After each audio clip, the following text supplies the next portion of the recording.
could change what you wanted. I wish that I could change what you wanted. I wish that I could change what you wanted.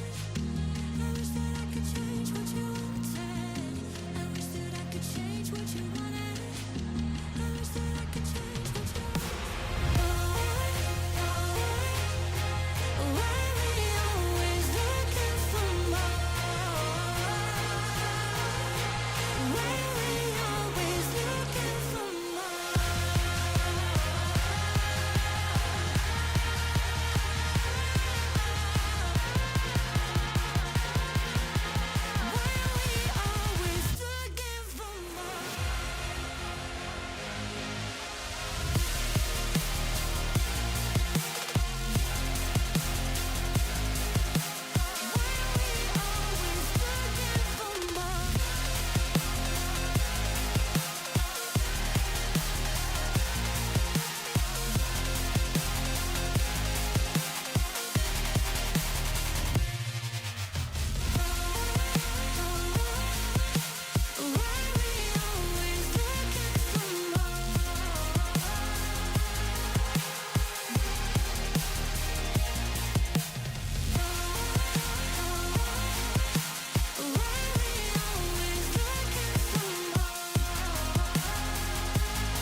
Oh, well.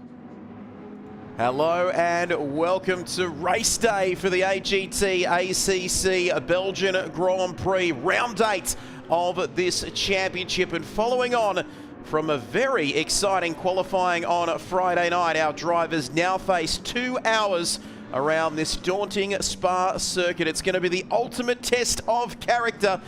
Drivers who can get through mistake-free could find themselves in a very strong position in the final hour. And if that's not enough for you around this circuit, variable weather could also play a factor. So who's going to go with a bold strategy here this afternoon? And of course, all this action brought to you by AGT TV and TrackSpotTV as well. Head over allthews.trackspot.tv if you want to be part of the revolution in the world of sim racing. We know tonight anything can happen around this circuit, and it usually does, and I'm sure it will this afternoon, as it's time to welcome my co-commentator here for this afternoon after Friday night. I hope he's gotten over Friday night. It's Mr. AGT, or the voice of AGT as we like to call him, the one, the only Isaac Fogarty. Good afternoon to you. It's race day.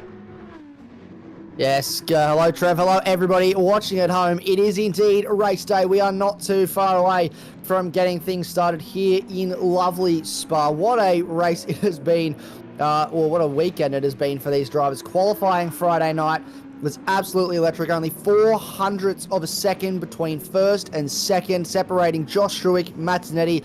It was an electric session. There was so much happening, drama, people invalidating, people spinning. I didn't know where to look really throughout that session, but it was very action-packed. And if that's anything to go by, today's going to be a brilliant race. Absolutely, and cannot wait for it. We're getting underway very, very shortly. Let's have a quick recap so far of the opening 7 rounds of this championship. Round 1 was the Italian job way back in May. And then it was the Spanish Super Sprint for round 2, eventually, of the championship. The Silverstone Clash on the 23rd of May. That was round 3 of this championship. And the King of the Ring at the Red Bull Ring for what was the first of our sprint rounds for round 4. And then the American Grand Prix, the first enduro race of the season for round 5 at Watkins Glen. And what a race that was. Round 6, TrackSpotTV Challenge, of course, from the famous Bathurst. And round 7 was the community vote. And of course, today, depending on wherever you're watching right around the world, is going to be round 8 of this championship. But before we go any further, Isaac, of course, the drivers' standings, and there's a few gaps there, but still plenty of points up for grabs. This is an endurance round, so it's not over just yet in terms of the championships.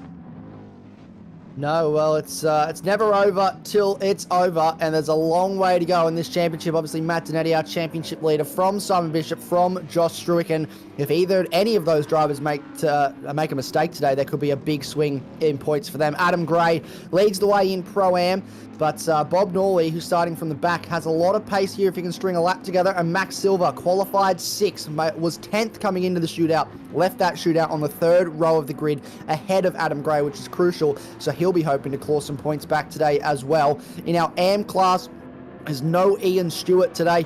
He's not racing this week, so this is prime opportunity for Wayne Tanner to get himself into championship contention once again. Even Matt Boyd could find himself either leading or in 2nd coming away from today, so plenty to play for in our class championships, Trev. Absolutely. Let's head along to the team standings. It is CP Motorsports on top, Isaac, once again, but still it's pretty tight through the middle part of the team's championship here, and once again, plenty to play for.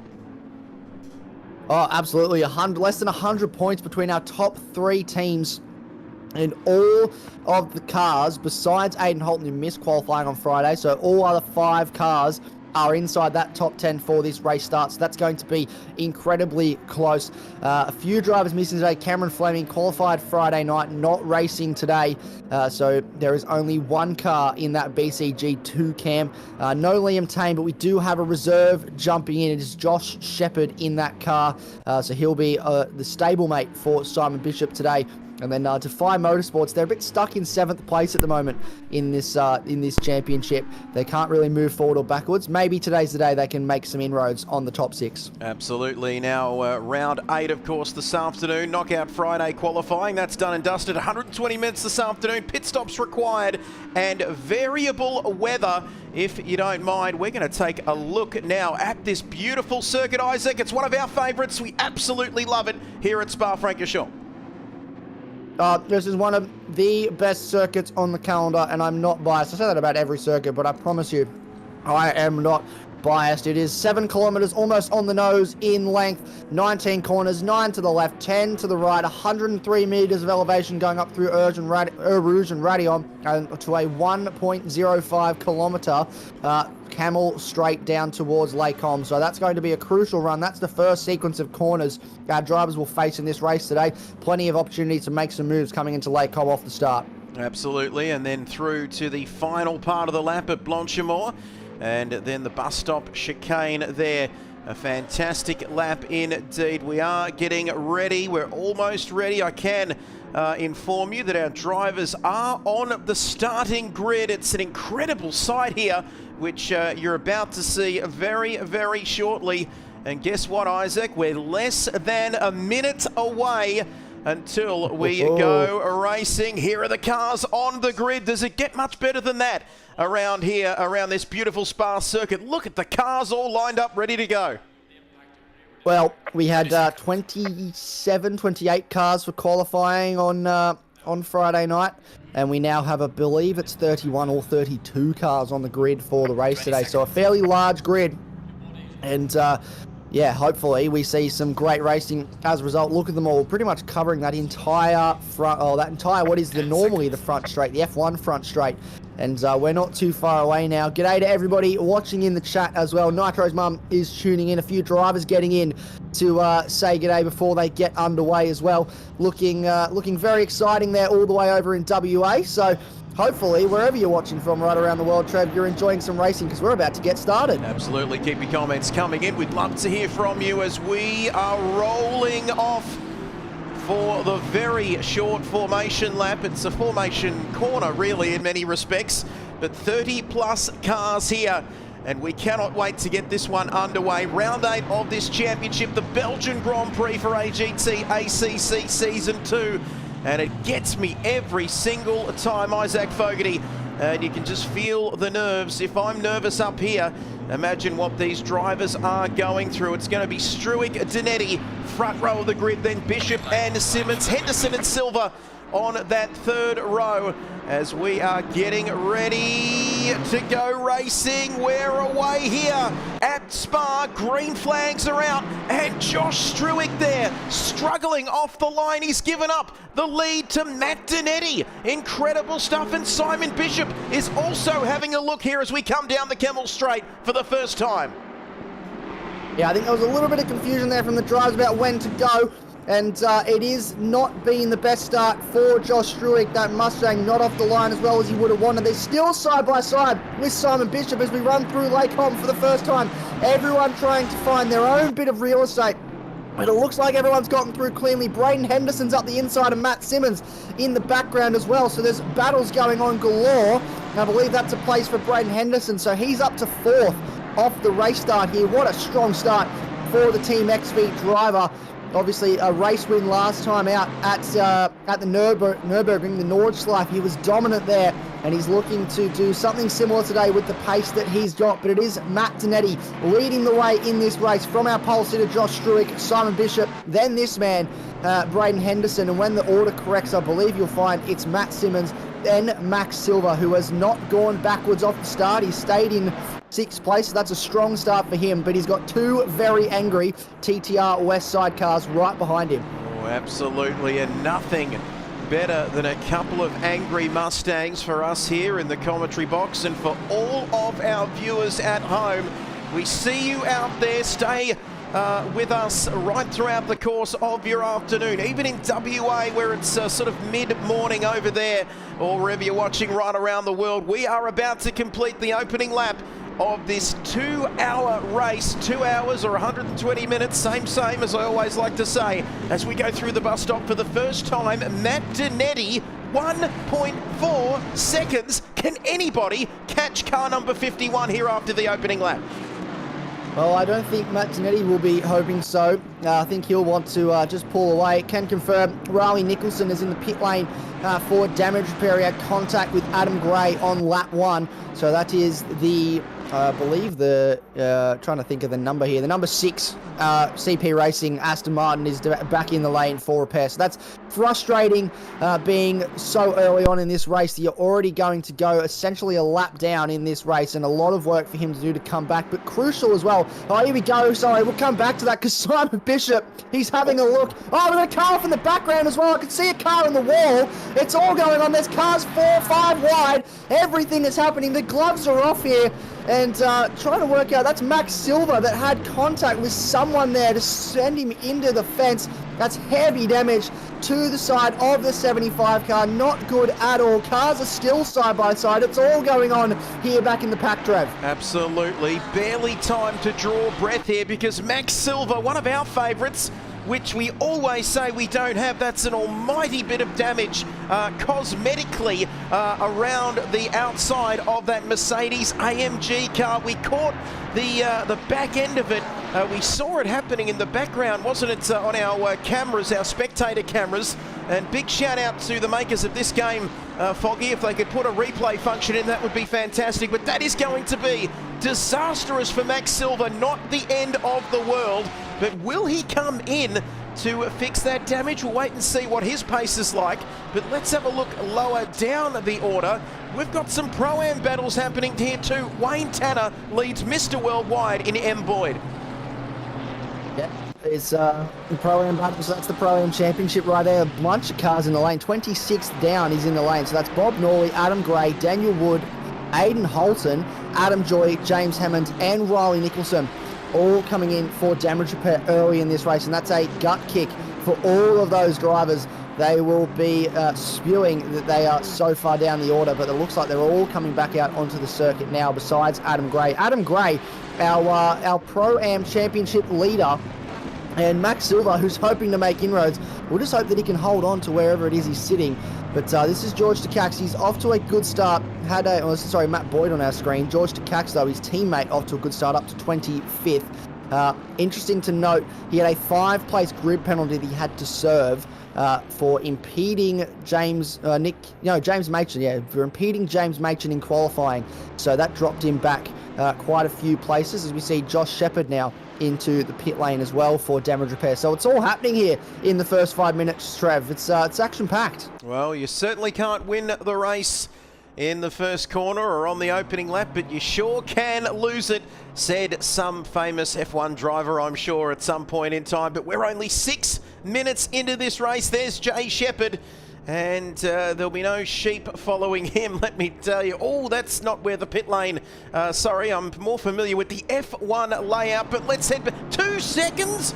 Get out of here after 2 laps as he drives through the corner that doesn't have a name, down to Prix, or whatever it's called nowadays. I've seen a few different names for this one, but 2 seconds back to S. Bishop, who has jumped Josh Struick there.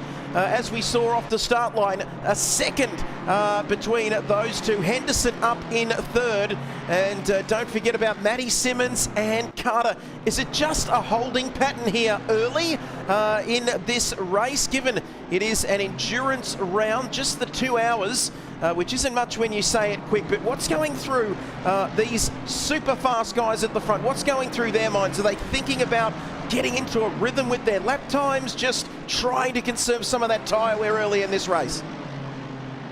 They've got 2 stops that they have to serve during this race. So if you split that evenly, it's 2 45-minute stints. A bit longer than what you would typically do in our hour races here, but definitely the tyre can hold on for that time. Not a lot of tyre conservation that needs to be done. There's 6 sets of tyres available for this race as well through practice and into the race. So they should have more than enough sets to get them to the end, as Matt Donetti now has the fastest lap. No, Simon Bishop, I stand corrected, now has the fastest lap of the race. So they're trading fastest laps at the moment up at the front. But this man on your screen, Nick Carter, he'll just want to keep his head down. Didn't have the best top 10 shootout. The TTR Mustangs, I don't know what they did between qualifying 2 and the shootout, but they just didn't have the pace across the 1 lap.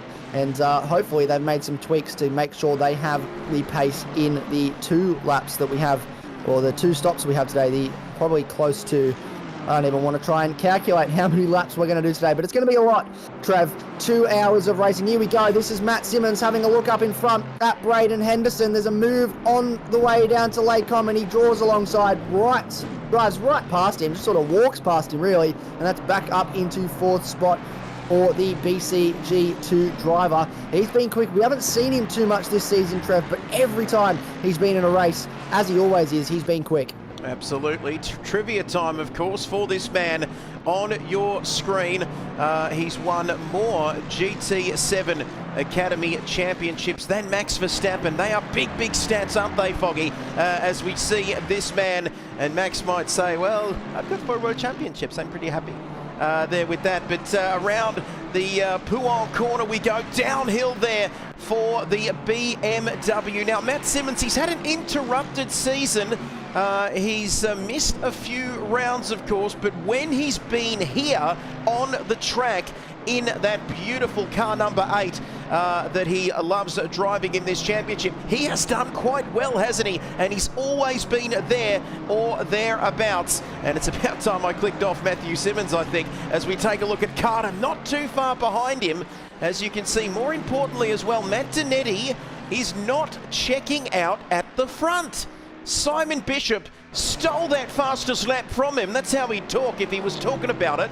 And then Matt Donetti, who got it, Simon got it back. So those two we will have to keep an eye on. But here's one of our favourites, Isaac, in this championship. It's the one man himself, Adam Elzine, also known as Tank to his good friends and a few other names. Love his little Kermit the Frog Porsche here.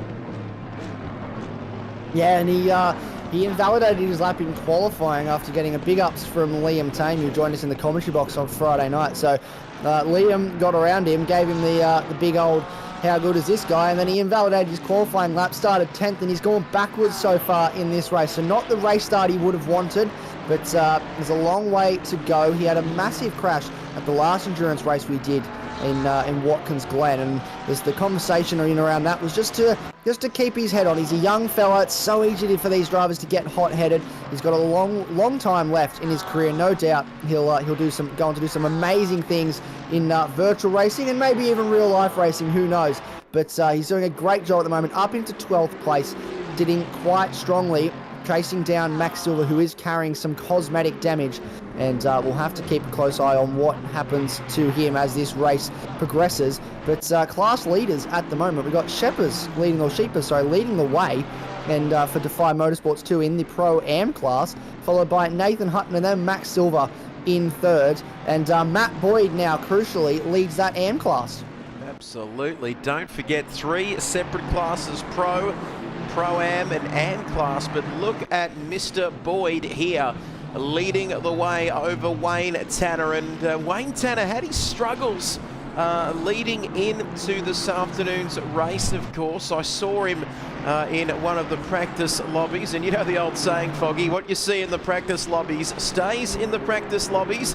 But I'm going rogue, and I saw he was having some struggles with the back end of this car, the Aston Martin, especially on some of the slower corners. He looked like he was struggling a little bit, but having said that, he doesn't look to be struggling too much. But he's got Gordon behind him as well for company, and Aidan Holton, who is their Pro Class driver, of course, he has been struggling, hasn't he? Currently sitting in 25th overall, and these are the guys, aren't they, Isaac, that were involved in some shenanigans on the opening lap. Nicholson, I beg your pardon, he was involved in that as well, and he's right at the back of the field now along with Gray. Yeah, well, so Adam Gray has been experiencing this weekend, he's experiencing some brake pedal issues. It's sticking anywhere between 5 and 60% depending on what it decides to do at the time. It's sort of having a mind of its own. So he's been having brake pedal issues, so he knew he wasn't going to be the fastest today. He might have struggled.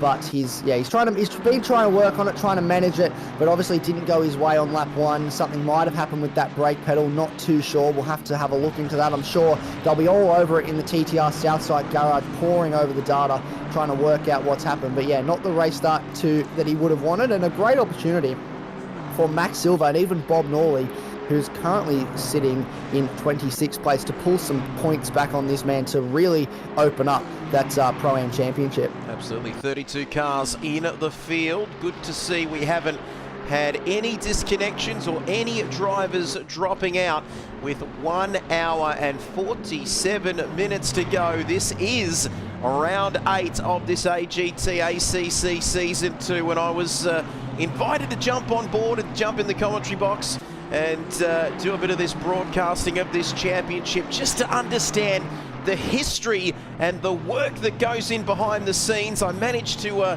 sit there and watch the finale of Season 1 with the man alongside me leading the way in the commentary box, and you could just get a feeling for how important this is, how much this series means to our drivers as we head back to the business end.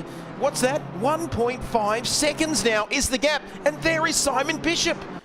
Very close indeed. Wow, he is managing the pace. Simon Bishop from New Zealand, and you can see Matty Simmons and Josh Struick. This is incredible. 1, 2, 3, 4 very close battles going on. Yeah, well, that's what we like to see. Only 15 minutes into this race, so still a long way to go. But yeah, very close at the moment between Matt Zanetti and Simon Bishop. He's starting to reel him back in, and Matt Simmons is trying to get himself into podium contention. It has not been the start to the race for our pole sitter Josh Struick that he would have wanted.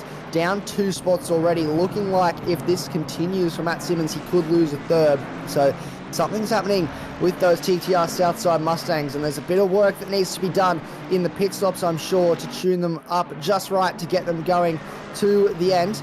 But we're looking now at what is a very, very strong top 4. Braden Henderson as well. He's not too far away, and he's got Nick Carter for company with him within a second. So we've got the first 6 cars sort of in little groups of 2 battling away at the moment. Yeah, then we've got a big gap back to James Machin there, coming on to the Kemmel Straight. And we've got Quadrille there as well in the Ferrari, the first of the Ferraris. There's a few in the field here this afternoon, but the first of them in the Pro Class at least is there in 8th. And you can see then it's Nick Hutton there as he is leading the way in the Pro-Am class. Oh, slight moment there. Is that Max Silver? and Adam Elzine. Get a load of this, front row seats to this battle if you don't mind. That's a bit more damage on that Porsche too than the last time we spotted him, of course, but you can see coming through the corner with no name now, and he's right up behind Max Silva. And we know that both of these cars are experiencing some damage, but James Barton is not too far behind them either. So right the way through the field, plenty to keep our eyeballs on at this point in time in the early stages of this race. But Elzine all over Max Silva. We like both of these guys, don't we? But it's hard to pick a winner here. Yeah, it's certainly hard to pick a winner. As you said, we don't pick favourites at all, so we're not going to pick a favourite here. But if I'm Max Silva, I don't want to battle too hard with Adam Elzine. Yes, I'm going to lose points by losing the position, but holding each other up is just going to open up James Barton. As we see Matt Boyd off the track, so that's a huge moment through Pouon. It's so easy to do. The rear end of the car just steps out, and that's what's happened here for Matt Boyd. He's now facing the wrong way, and we'll have to continue on. He's lost a bunch of positions, though. He'll drop down, right down, probably to 23rd, I'd say, maybe, on correction once everyone updates themselves. Here he goes, back to 22nd. So that's a big moment. Hopefully not too much damage to the 79 car, but we'll jump back up to that battle now, and it looks like it's still going on. This could go on for a while, but as I was saying, if I'm Max Silva, I don't want this battle to go on for too long, because this fast-charging James Barton is not too far behind. So if this is holding up both drivers and then opening up for drivers behind to catch up, I just let him go. Yeah, absolutely. And, well, the big question is as well, get amongst it in the chat like we keep saying. We'd love to hear from you as we see this battle continuing between Elzine and Max Silva there. Will we see rain today? We'll get back to that question in a few moments' time, because are we going to see a move here from the Porsche on the Mercedes AMG car? I reckon it's going to be done. It's going to be close. Max Silva, can he come back? Well, he certainly can't there after that move through Les Combes. And Adam Elzine, the young, hard-charging man, only a young man, of course, just 14 years of age. I'm not 100% sure. We'll have to get it confirmed, but I am sure that he is the youngest man in this race. We'll run with that otherwise, but 14 years of age, the speed on him, and now he is right up behind Hutton as well. He's after blood. He can smell blood in the water here in Spain. We're not in Spain, in Spa, and he is going for it, the young man. Yes, well, the key for Adam Elzine here is patience. We spoke about this earlier. He tried to rush a few moves at Watkins Glen, backfired for both him and the driver he was battling. So patience here, trying to get past his car. He knows he's quick in this Porsche.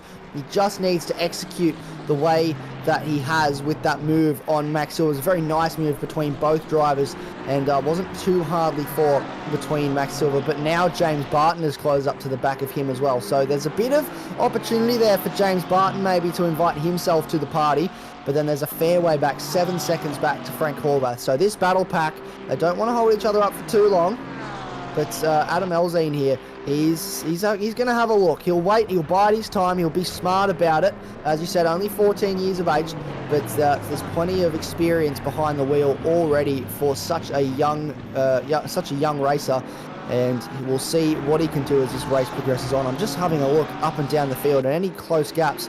It seems that Les Sandwith is closing up on Mark Sinclair down in 15th place, and that's a little battle pack that's happening at the moment. This man missed qualifying, started from the back of the grid. I'll get the exact placing for you in just a minute, but no matter where he started, he's already up to 15th place, which is an amazing start. He started 28th in this race, so 13 spots he's already moved forward. Unbelievable effort there. It is Ferrari 15, 16 and 17 there right throughout the field. James Barton, of course, you mentioned him just a few moments ago. You can never count him out. And as Elzine has made a move there, if I'm not mistaken, up into P9 overall. So there we have it, 9 Pro Class drivers inside the top 9 spots on the track.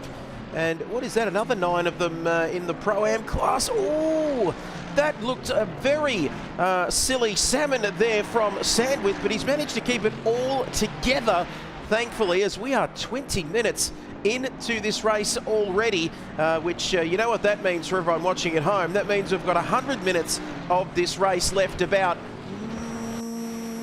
now. 100 minutes left in this race. ACC Season 2 for AGT. What a championship this is. Of course, we know the work that goes in behind the scenes from the man alongside me. It's not an easy task, and it's not always a thankless task, but it is incredible when you see 30 cars around this circuit on a Sunday afternoon, Foggy. If you're not bloody excited, then you damn well should be. Absolutely, and I just noticed Adam Elzine's lost a bunch of spots. He might have had something happen to him because he's just dropped down, and looks like he's made a mistake somewhere. He's now back behind Barton, so he's got to do all that work all over again. But no, you're exactly right, Trev. It's a testament to the work that not just myself, but all the admins do for this series to make it happen. They put a lot of time in. They seek a lot of feedback from the drivers as well on how to make the racing even better, and very much open to discussions with drivers on, you know, making this not necessarily a driver-built league. There's obviously some things as admins that they have to put their foot down on, but the drivers feel like they have a say. Their voice is heard, their opinion is heard, and it makes the racing more exciting for them because, you know, they're sort of in charge of what is happening to a degree. But this battle is going to rage on. We've got two cars here locked in a battle. Nathan Hutton and Max Silver are right on each other, and then Adam Elzine and James Barton are right on each other now. So this is all going on for the back end of the top 10. I was going to make note that we had 9 pro drivers, then 9 pro-am drivers, a testament to how the class splits have gone and how effective those class splits have been so far this season. Look at how much James Barton closed in there on Max Silver. So the this group, it was two separate battles of 2, has now turned into 4. Absolutely, 2 by 2 equals 4. And that is not my best skills in the mathematical department, but even I can work out that one, Foggy. And another equation I can work out is that we are in for an absolutely cracking final 90 minutes or so in this race. You've got to feel for this man. Car number 47 on your screen, the Aston Martin car. It's a beautiful looking car in any event, let me tell you. But you can see there that the pressure that they must be under, these drivers. It's just incredible, isn't it? Each and every time I see them, it's very it's amazing, isn't it? You think hours and hours of racing, hours of practice. Oh, Hutton runs wide, but I think that's been the regular line that they've been taking through that corner. My goodness me, Max Silver is absolutely on it. The damage doesn't appear to be slowing him down too much. And James Barton, he's a little crazy. You know that, don't you, Foggy? Imagine him coming up behind you to the bus stop. Oh, I wouldn't want him ranging up behind me on the way to the bus stop. I might just pull over and get out of the way, but here we go. He's having a little look at Max Silver. Max takes a slightly defensive line into the braking zone, which is a very smart piece of driving from the Defy Motorsports driver. And this battle pack is going to go on for a little while, I feel. 9th through to 12th on the grid. Could invite Frank Horvath back into the equation maybe. He's about 9 seconds off the back, so a little bit of work for him to do to catch back up as we look through our grid. And all 32 drivers still running at the moment.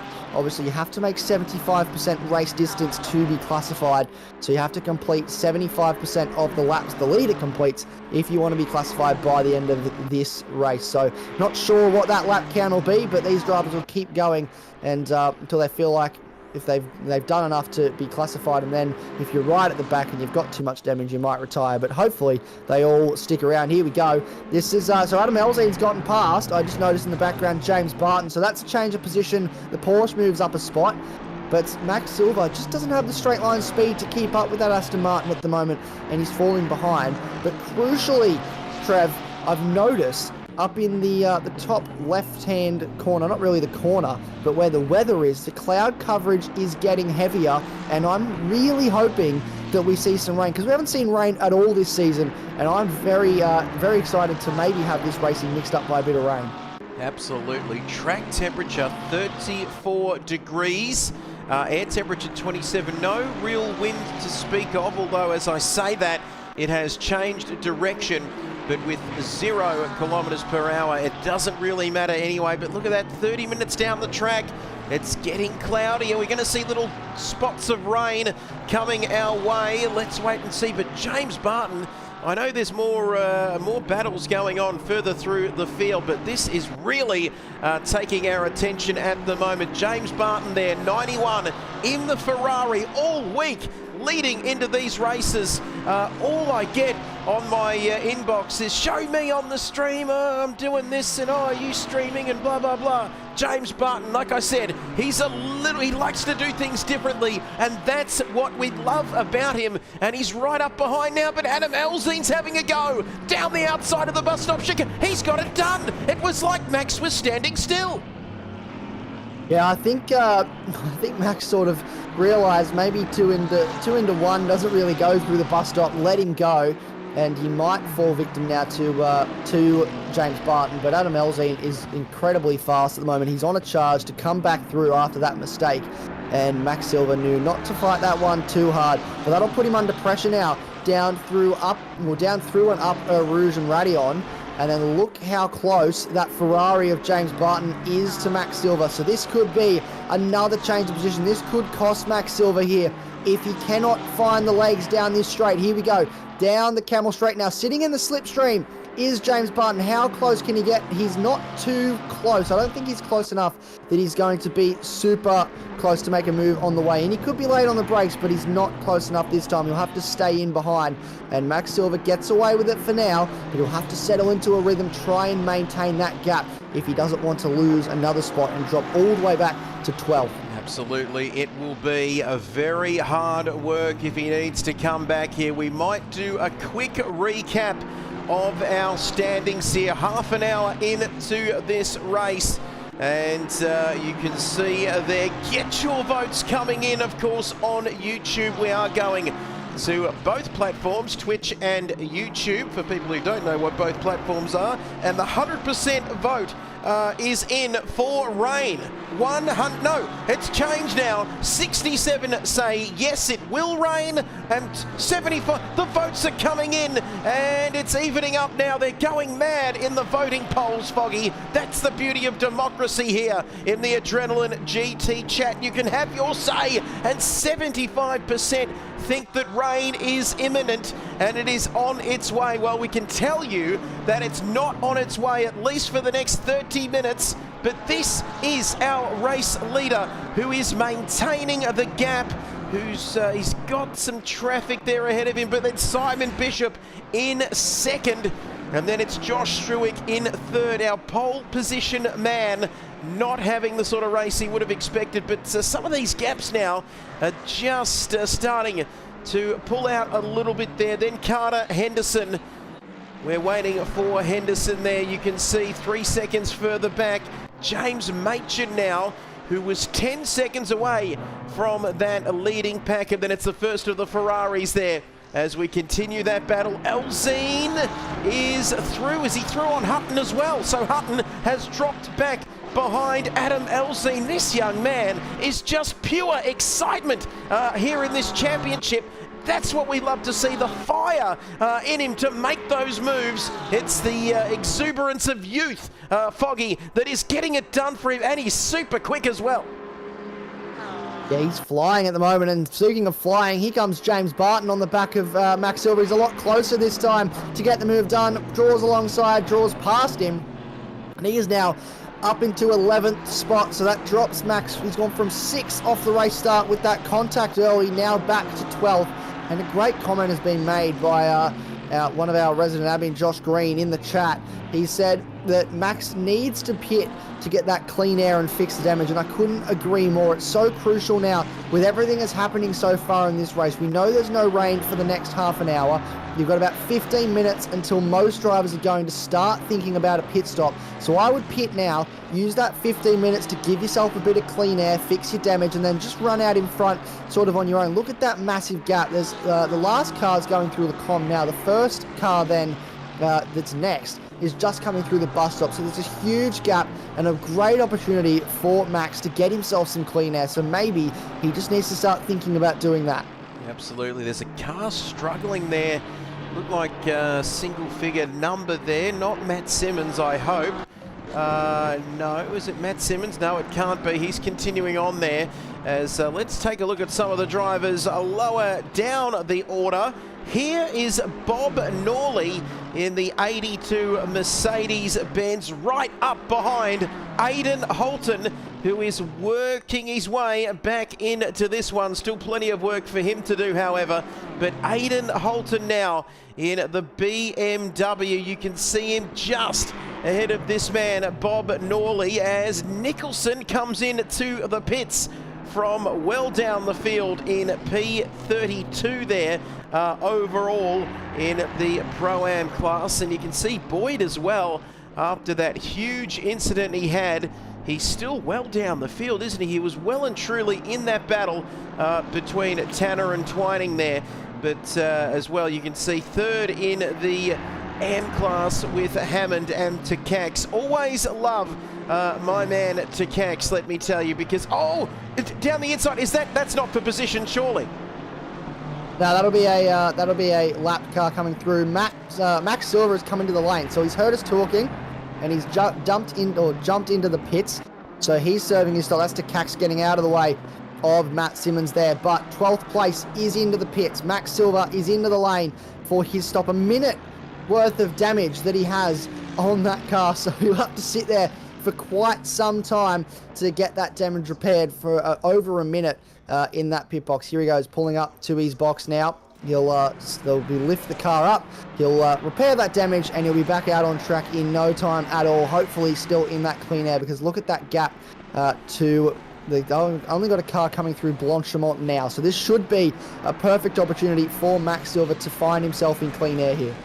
Yes, certainly will, as we take a look at Sandwith. He's been right behind Horvath, hasn't he, for most of this race, but spot on to one of our admin team there. Maxi did pit, he did listen to your CP Greenie, get that car into clean air and fix that damage. Prevail says, afternoon gentlemen, a short view back to the past. If you take a trained... No, just kidding. Gordon up to P17. Did he not start in P31? If so, Isaac Fogarty, that is an incredible effort from this man on our screen. In fact, he's up to P16 now. No stopping him. He's doing a great job at the moment. Started right from the back of the grid as he missed qualifying.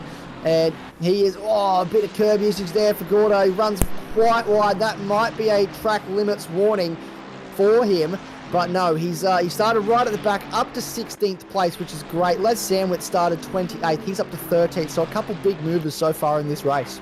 Absolutely, that's what we love to see. We love to see your comments coming in.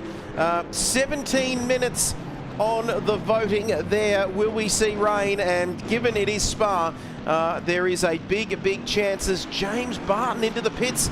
Oh my goodness, Simon Bishop into the lane. Somebody explain to me the reasoning behind. Is this a little bit early, Foggy, or is this bang on where you're expecting the two stoppers to be? Well, this could be tactical. It's about 10 minutes before I would have come in, and this very much could be tactical. The question for me, though, becomes, where is Max Silver? Remember, he was in 12th, came into the lane. He's down in 25th, I believe, now. And just wondering where he has come out of the pits and whether he's in some sort of battle with these guys. But this is Braden Henderson. He's got a Define Motorsports car behind him. That very well could be Max Silver if I can get a look at the race number. But it's the cameraman, the guy with the cameras doing the panoramic shots, always cuts away right before I see it. But no, that is Max Silver there. So he's a little bit behind. He's got Daniel Woods next up the road, which I actually believe... No, he's not the car behind. Daniel Wood's in a Mustang, so he's got Josh Shepherd right in behind him. But yeah, that's a not a bad spot for Max Silver to be in. But James Barton in the lane, Andre Shepard's in the lane, Wayne Tanner in the lane. I believe Simon Bishop has now left the lane, so he's back out on the circuit. Looks like he's relatively up the order in 18th place. So a decent stop for the BCG driver. And where will everybody else come out? The big question for me, where will James Barton come out in relation to Max Silver? Because remember, Max had to fix that damage. Certainly did. Don't forget, hit that like, follow, subscribe buttons if you're out there watching.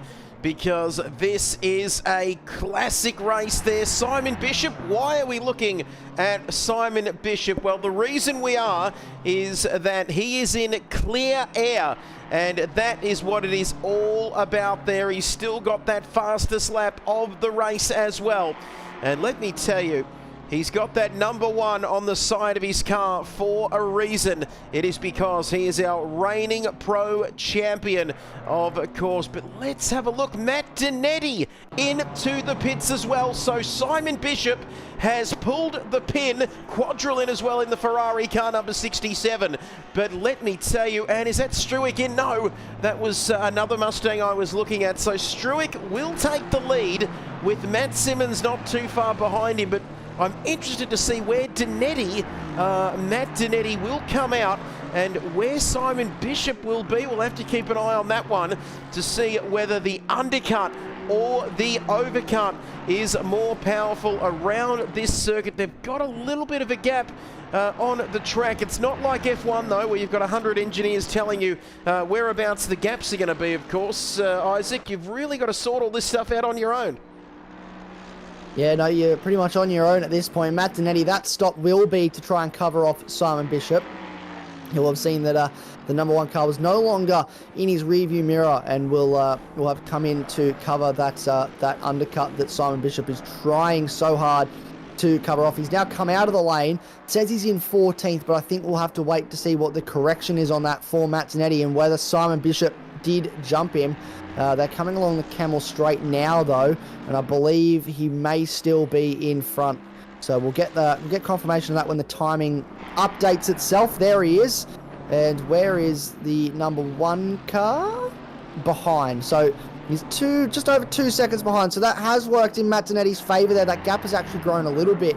So the overcut so far proving the most effective, but it's forced Matt Dinetti into an early stop on this second set of tyres. So they're going to have to ask a fair bit to either run long in this session, or in this stint, sorry, or run long in the final stint. But either way, you're going to have to ask a fair bit of at least one set of tyres in this race. Absolutely, those tyres will be screaming by the end of this one. Track temperature's very high as well.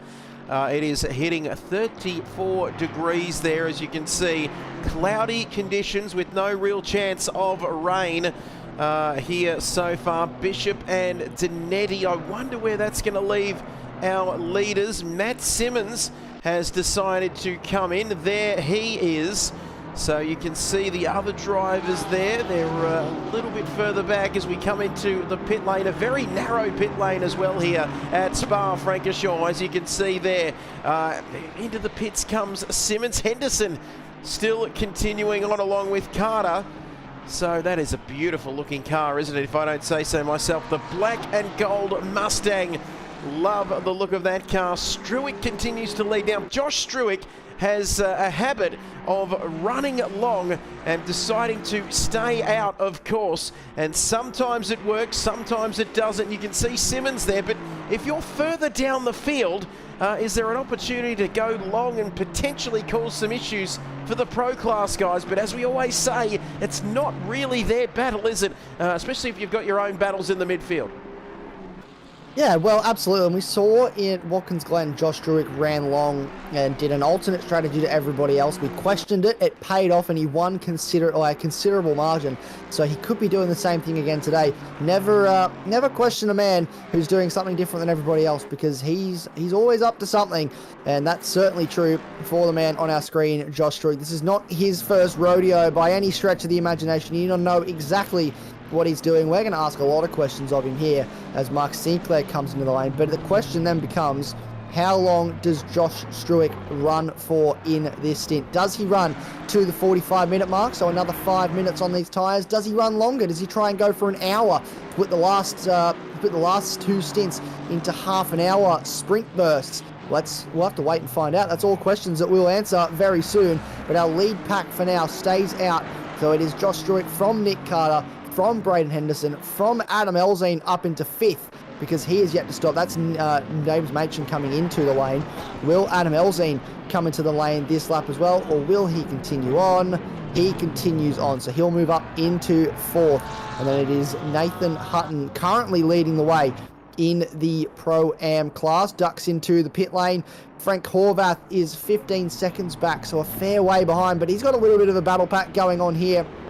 That is Adam Gray, I believe, behind this too. He's a fair way down, and both cars will continue on. Les Sandwith and then the Mustang of Adam Gray will continue on as well. And that is a little battle pack that is forming. Only 2 cars fighting for position though. Absolutely. Look how close it is through turn 1 at La Source, the La Source hairpin. And about here, a few years ago in the F1 race, we saw an absolute pile-up back in the day. But here we go, Horvath now. Up Eau Rouge we go. Ooh, there's an incident there further ahead there at Les Com, I think. I'm not sure which car that is, but somebody has gone off there. They look to have got back going again. But is that 2 Ferraris going past the Mustang? What happened there? I was looking at the track map and then cast my eyes back, and it is a Ferrari going past as we see the Fogarty Motorsport Junior car getting right out of the way. What happened there? Did he just let them through? I think he just did let them through. We asked drivers not to, in the driver's briefing, not to drive off the track when doing blue flags, because that just creates a few more issues, throws up yellow flags, all that sort of stuff. But he's got right out of the way to let this battle pack go through. He's still continuing to get out of the way here, is Horvath. That's for blue flags to let, I believe that might be the race leader go through, of Josh Struick. But he's got a bit of work here to do. I don't think it is the race leader, actually. That might be Adam Gray, and he's just getting out of the way because he knows he's faster. But that's a very strange incident for Frank Horvath. Not entirely sure what might have happened there, but it has let Les Sandwith off the hook now. He's up into 5th place and now leading the Pro-Am class. Keep in mind, they're yet to stop. The first of the cars that have stopped, Matt Donetti, is back up into, or no, Simon Bishop is past Matt Donetti. So Simon Bishop has found his way past Matt Donetti, has the effective lead of the race. So something has gone on somewhere for Matt Donetti, which means that he's now the one chasing after our reigning champion. Oh, he's right behind him though. Right behind him. He's not going to give him an inch. These 2 great drivers, these 2 great champions. This is why we give up our time to watch drivers of this caliber, Bishop and Donetti. Big shout out to Matty D, of course. He is an absolute superstar. We always love watching these drivers, especially 2 of the very best. But Simon Bishop, he's absolutely flying there. As you can see, Matty Simmons 10 seconds further back. There's a yellow flag. The car has gone into the pit lane. I wish I could see what cars. It'd be good if there was a little box or something that could come up, isn't there, that you could just see what cars are off the track or the reason for the yellow flag. Is that someone off at Eau Rouge? Is there an incident at Eau Rouge? What is going on there? That we're going to find out very shortly here, Foggy. Yellow flags are out. Yeah, I can't quite see who it is. I'm trying to read the number, but I can't squint enough just to see which car that is. It doesn't look like it's at Eau Rouge. It looks like someone's in the pit lane. Still unable to read the number, but hopefully that's just an error. They've returned to the pits, and hopefully they'll return to the pits again to clear that yellow flag. And we'll keep a close eye on that, because that's very frustrating if you're trying to make a move. I don't think you'd be really trying to make a move into Eau Rouge, actually. Now that I think about it, you'd probably be silly. So maybe he's doing everybody a favour. With this man on our screen, Simon Bishop, he's got a lot of pace at the moment. He's trying to build a gap now to Matt Donetti, but Matt is not letting him go. They have a large gap, actually, back to Matt Simmons. And pretty much everybody now has served their first stop, except for the first 4 cars. So Josh Struick, Les Sandwith, Andrew Griffin, and Nathan Lee are yet to come in to serve their first stop. Everybody else is in their corrected order pretty much. Frank Horvath is still in the lane, so when he comes back out, he will be in the corrected order position. Max Silver, though, I'm starting to wonder what has happened to Max Silver and where he is, because he was up with that lead pack, and now he's all the way back in 22nd as a result of that damage that he had to repair. But he's got damage repaired there as the marshal Still waving those flags. It's got to be one of those pit lane glitches we see in this game. But more importantly, for this man, he's got the damage repaired. And you can see Wood and Sinclair, and Shepherd right behind him there. Car number 27, the BMW, at the back of that pack is a little bit out of shape there. Coming up to the Fogarty Motorsport Junior car, getting out of the way. That looked like Takax, given the number, or the name I should say, on the front windscreen. That's right, Foggy.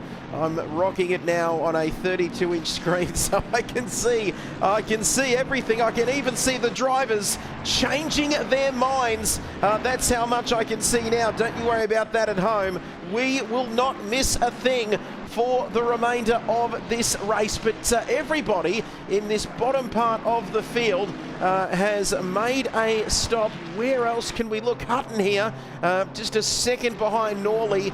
Griffin is into the pits as well. So the Ferrari, car number 43, into the pits. Still those top three stay out, and more importantly, Josh Struick stays out here on lap 19 of this race, and he's still going by. So is he going to leave it right on the hour? But how far can he go? We've seen the undercut versus the overcut so far. Is he trying something completely off the wall here in terms of strategy? Again, he might be. We have spoken about what this man just does in terms of strategy, which is left field of what everybody else is doing. So who knows what's going through the mind of that man at the moment.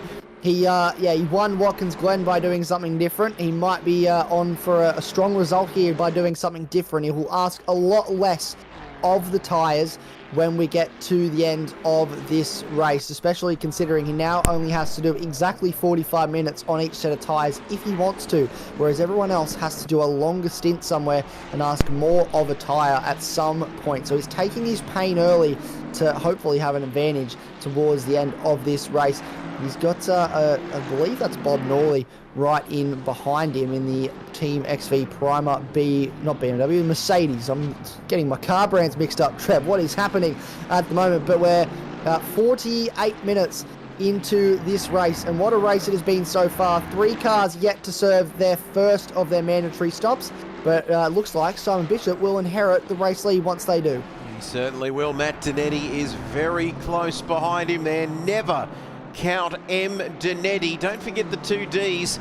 He is an absolute superstar. Then it's Matty Simmons a little bit further back, but not by much. What's happening in the other classes, I can tell you, is this the man again, Hammond, who's not meant to be in the AM class, but is. He's always got a little red number 59 next to his name. But Wayne Tanner, he is also doing very, very nicely indeed. This championship battle, this is an absolute cracker in the AM class there between himself, Boyd and company in the AM class. Always love watching the AM class because it just gives me some hope that someday I might be able to get behind the wheel myself. It is fantastic, and it's very tight at the moment. You can see 19 seconds between Tanner and Twining and Takax, all the T's, 1, 2 and 3 in the AM class. And what's happened to Mr. Worldwide? He had a big moment, didn't he? And it looks as though the damage has been fixed on that car. Yes, the damage is repaired. He's back on the charge now, trying to put in some consistent and fast laps. Massive power slide coming through the back end of this circuit on the run down towards Blanchimont. He's looking quite quick at the moment, behind his teammate, only a few seconds behind. He is a few laps down, so he'll have a bit of work to do if he wants to make up positions before the end of this race, but it's been a difficult race for him. He was in a good position early to be leading the AM class, and then a massive accident at Pouon meant that he had to come in for repairs, put him a few laps down, and now he has all the work to do before the end of this race. But James Hammond, as you mentioned, into 16th place, the man that is adamant now that he wants to drive a Porsche. He doesn't necessarily want to drive anything else besides a Porsche, and if he's quick in it, then it doesn't much matter, does it, as long as he's having fun. But he's doing a great job at the moment, into 16th. Missed qualifying on Friday as well, started down the back and is up into 16th. Aiden Holton is in 15th place in this race after starting down the back. James Barton leads the Pro-Am class at this stage. Then Bob Norley, who had an early incident. And now this man on your screen, Nathan Hutton, is running in quite a good position as well. He's got, I believe that is actually Bob Norley right behind him. So that's been a change of position for Nathan Hutton up into 13th place, second in class, and a strong start to this middle stint for the CP Racing driver. Oh, he's doing very nicely indeed, isn't he? And you can see there with his nose ahead now of Bob Norley. And recapping, we've got Sandwith finally into the pit lane there in the number 15 Ferrari. We see him dropping down the order, but my goodness, this is going to be an incredible final hour of this race. Look how close it is right throughout the field, but more importantly, they're looking towards the sharp business end of this field. Bishop and Danetti, not even a second. It's close to a second, but it's not even a second between them as Struick has gone through. Struick into the pits. So with an hour and 9 minutes remaining, we finally pulled the pin on this one, and he's in the pits. Lee goes through, yet to serve his stops, but this will be the race lead very, very shortly here. It certainly will be, or will it? We'll have to find out with Josh Struick coming in to serve his stop. These guys are a fair way behind, so that's going to be a big question for me, is will Struick actually come out in front of or right with these guys? So we'll have to wait and see what happens when he leaves the lane, but they've got a fair way to go before they get to the start-finish line. Struick should be in his box by now, I would suggest, serving his stop. So we'll have a look. No, he's still driving there. He's still on his way. The lead pack just coming up towards Blanchimont now, and he's now into second place. They've both jumped Nathan Lee, who's now in the background firmly, and he's now in to serve his stop. So he's in his box, ready to serve his stop. How long will it take for him? Well, 30 seconds it should take if he has no damage. But how long will it take for him to then get out of the lane and get up to these guys coming along the front straight now towards what is technically turn one, and brakes heavy into that very tight hairpin corner. Will he drop the car yet? Not yet. Here comes Simon Bishop. He should get past with ease now, I would suggest. I don't think it's going to be super close for these guys. Where is Josh Struick? He's not out of the lane yet. He's rolling in the fast lane though, so he is moving, but he'll fall out a fair way behind these guys. I was thinking it was going to be closer than it was, but it looks like it's not gone the way of Josh Struick so far. He has a bit of work to do. Yeah, absolutely. Did not work out, but then again, let's just stop and think about this, because that means that Struick will have fresher rubber, but they've still got to serve a pit stop anyway, don't they? So he will have fresh rubber. Can he make some inroads to the leading pack? There he is, getting his tyres and all these bits and pieces up to temperature there. And Carter as well. Let's have a look at some other battles right throughout the field. Max Silva is now making a charge on the other Mercedes-Benz. Oh, this could get a little bit awkward. Let's have a look here. Max Silva right up behind Sheppers here, but he's got a Ferrari in Hurley for company, so he's got clowns to the left of him, clowns to the right, and he's stuck in the middle there. And how are you, commentators, drivers? Good luck. Thank you for everybody in the chat. That's fantastic. But Max Silva is in a very awkward sandwich. Well, he is, and I think he'll be on the, I know he's definitely in a party chat with the man in front of him at the moment, so he'll be saying, come on, either hurry up or get out of my way, I want to get a move on. And we joke all the time, Andre Sheppers, he has the yellow antenna on the top of his car, so it's a radio-controlled car, but I'll be thinking that Max Silva will be hoping he's going to hurry up a bit, get a move on. He's got a very fast-charging Ferrari behind. He won't want to be held up for too long to open himself up to losing a spot. Both drivers will want to move forward for Defy Motorsports.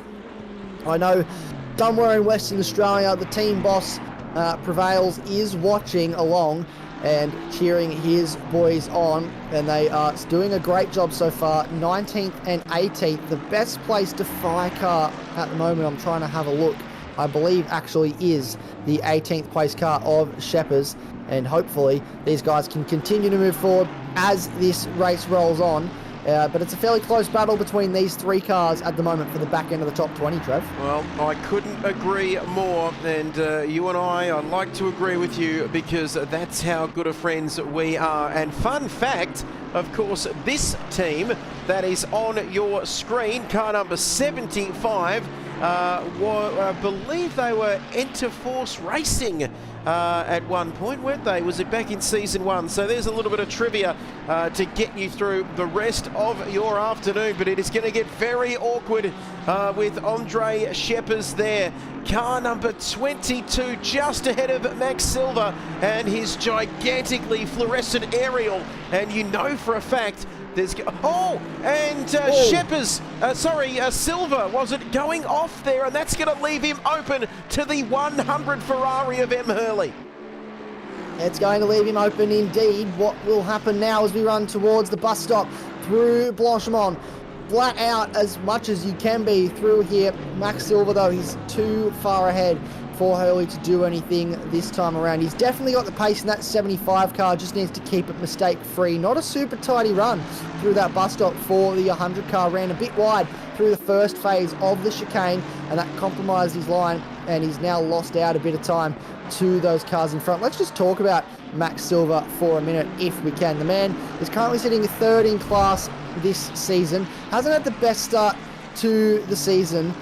Was a few results. Got a drive through all the way back in round 1 when he was running first in class, which cost him a really good result. Only got 51 points in that round. However, he has begun to slowly bounce back. He had some good results at Spain when we re-ran the Spanish Super Sprint. He had a great result at the round 6, the TrackSpotTV challenge, even though he was facing parallel to the truck at Skyline in the sprint race. He was running second in the sprint race, looked like he had the pace to win, and then a small mistake at Skyline cost him that, but he finished 6th in the feature race, and then a 6th place, I believe, as well at the Nordschleife has meant that he has clawed back from 31st in the standings when we left the last endurance round to now 10th in the standings, and that is an almighty comeback in the championship for this man on the screen. Absolutely unbelievable for Max Silva. You can see we are still riding with him. This battle continues to rage on. And I know that Prevails, of course, he is tuning in from Western Australia. It's a little bit earlier over there, coming up to midday, I believe, there in Western Australia. But are we going to see any... and Ferrari trying to go through, can't quite get it. That's a cheeky place to have a look. My goodness me, he's got more front than Myers there, because that is not a usual place to pass. But are we going to see, well, should we see any team orders? We've got some other traffic further afield. It's an Aston Martin there of Gordon. Of course, I shouldn't call him traffic, Isaac. That's a bit harsh. But are we going to see any team orders here for Defy Motorsport? The answer is going to be no. Down into the bus stop. Scheppers is taking matters into his own hands. He certainly is. They're side by side through the bus stop. A brilliant piece of racing, and then Jordan just gets out of the way there. He's rolled out of the throttle to let these guys go. Both Defy cars. Obviously, Josh Gordon, famously the brother-in-law, or either the brother-in-law or the cousin-in-law, but he is related by marriage to the owner of this team, Prevails. So maybe a little bit of in-law power flexing there and just saying, come on, help my boys out a little bit. And that's exactly what he's done by just letting them go, not holding them up. This has opened up now Scheppers and Max Silva to put the foot down, but here we go. Max Silva's having a little bit of a look at the back of his teammate. They draw alongside down the Camel Straight. This will be a change of position, and the Defy Motorsports 1 car pulls ahead of the Defy Motorsports 2 car. That is a change of position up into 16th place for Max Silva, and he is on a charge to try and come back in this race after being on the Pro-Am podium and looking at a top 10. Remember, he started from 6th place in this race. He had a minute of damage at the pit stop, Trev. He's got a lot of work to do. Absolutely, absolutely. Look, unbelievable now, and we're not even an hour in to this race. We're almost an hour into this race, but you can see there Silver, then Sheppers, Gordon, Hurley still there for company as well. And a couple of guys have made their final pit stops here. One of them is Shepherd, and also Joy in the other Defy Motorsport 1 entry. Takax is well down the field. Nicholson is still running. So more importantly, which is great to see, we've got all 32 drivers, of course, here have that started the race, I should say, are still going. Whether they finish it or not is another question, but we hope that we can continue. Oh my goodness, this has closed right up. Simon Bishop versus Matt Donetti, and they've dropped Matty Simmons by 12 seconds, but also Struick is all over Matty Simmons here with much fresher rubber. And Struick versus Simmons, we see this an awful lot across an awful lot of platforms, and every single sim racing game, these two are always close. Oh, they just, no matter where they go, no matter what, I reckon we could put these guys on Mario Kart and they'd still be right attached to each other. I don't think it matters where you put them. They're just going to find each other on the track. They're going to be battling it out. That's exactly what they're doing right at the moment. It was a later stop for Struick, so he does have fresher tyres. A bit wide there on the exit of that corner, but he is nice and close now to the back. Remember, the Mustang doesn't quite have as much straight line speed now as the BMW. Well, it does have probably straight lines. It doesn't have as much straight line speed as it used to. It's 19% power restricted, and that takes away a little bit of the oomph, the get up and go that the Mustang used to have. Makes it a little bit more easy to handle through the corners and getting the power down, but it just means that when you push the go pedal, it's not there like it used to be. But don't be fooled. It's still incredibly fast. It's still a quick car, as evidenced by the fact that this man put it on pole, and he'll look now as we run down towards Eau Rouge and Radion. He will look to make a move along the Camel Straight, I would suggest. Oh, I reckon it's not too far away. And the voice of AGT and the thoughts of Isaac Fogarty alongside me this afternoon in the commentary box. We've been saying it all weekend. We've spent hours, literally hours together, and don't we love each other's company? But Josh Struick, he is not close enough on this occasion. And Matty Simmons, boy oh boy, you've got to get up very, very early in the morning to get anywhere near Matthew Simmons in the BMW. It's BMW 1, 2 and 3, and just look at the names: Bishop, Donetti, Simmons and Struick. Huge names in the world of sim racing. But can Struick make this fresh rubber work to his advantage? That's going to be the question, as we see Bob Norley also in the pits there with 57 minutes to go in this race. Well, it's still anybody's to play for at half race distance. I'd love to get an early tip from those in our chat. Let us know if you are tipping a winner so far. But more importantly, Foggy, there is no rain on the horizon. I can call you Foggy, of course, because we've spent so much time together this weekend. Yeah, I think the more time we spend together, the more it becomes acceptable to call me Foggy. But no, I'll respond to anything. You can call me Hey You, and I'd probably still answer. Is how I operate these days, mostly in all walks of all forms of interacting with people. But Bob Norley's in the lane for his last stop. Here we go. Josh Struick has a look up the inside into the chicane, and that's a very late braking move. He has pulled the car up though. Great presence of mind from Matt Simmons to not turn in on him there, and that is a change of position. So Josh Struick now up to third place and can try and start to close a bit of the gap to the guys in front, but it is a 12-second gap. We've got Mr. Viperzed, the man that joined us at qualifying on Friday, is in the chat. Matt Simmons is washed, he says. I don't know how he's going to feel about that coming from his team boss, but we thank Yuki for his input as always, and hope he's enjoying the broadcast. Hope you're all enjoying the broadcast, watching along at home. But Bob Norley served his final stop now, so he's done. There's quite a few guys that are starting to serve their final stop now that we're inside an hour to go. The cloud cover, sadly for me, has gone away, Trev, and the sun is shining, so these guys will be thrilled that that is the case and there's no threat of rain. But I was really hoping for a few drops towards the end of this race. Well, Liam saying that in the chat. Well, I don't know about Liam anymore, but thank you for joining us there as Nitro's mum says, go Braden, your man is in P6. I can't take my eyes off what I'm seeing, but yes, I can now. Braden Henderson, Nitro's mum, gets the tally going in the big lounge room, and there gets the big tally going in the lounge room for her one and only man, Braden Henderson. Aren't we loving it? Oh, he runs slightly wide there. One of the McDonald's cars getting out of the way. Put your manners back in, Liam. Matty Simmons wash, that's just not what... Anyway, but Brett Oz as well says, nothing like a Sunday sim race. Sterling job, lads. We've only got 54 minutes to go, Isaac, here as well. So this race is flying by, and these positions are certainly not set as Aidan Holton comes into the pit lane. Well, what is Aidan Holton doing? He is driving into the pit lane. Where have you seen his race? Not really setting my world on fire here this afternoon.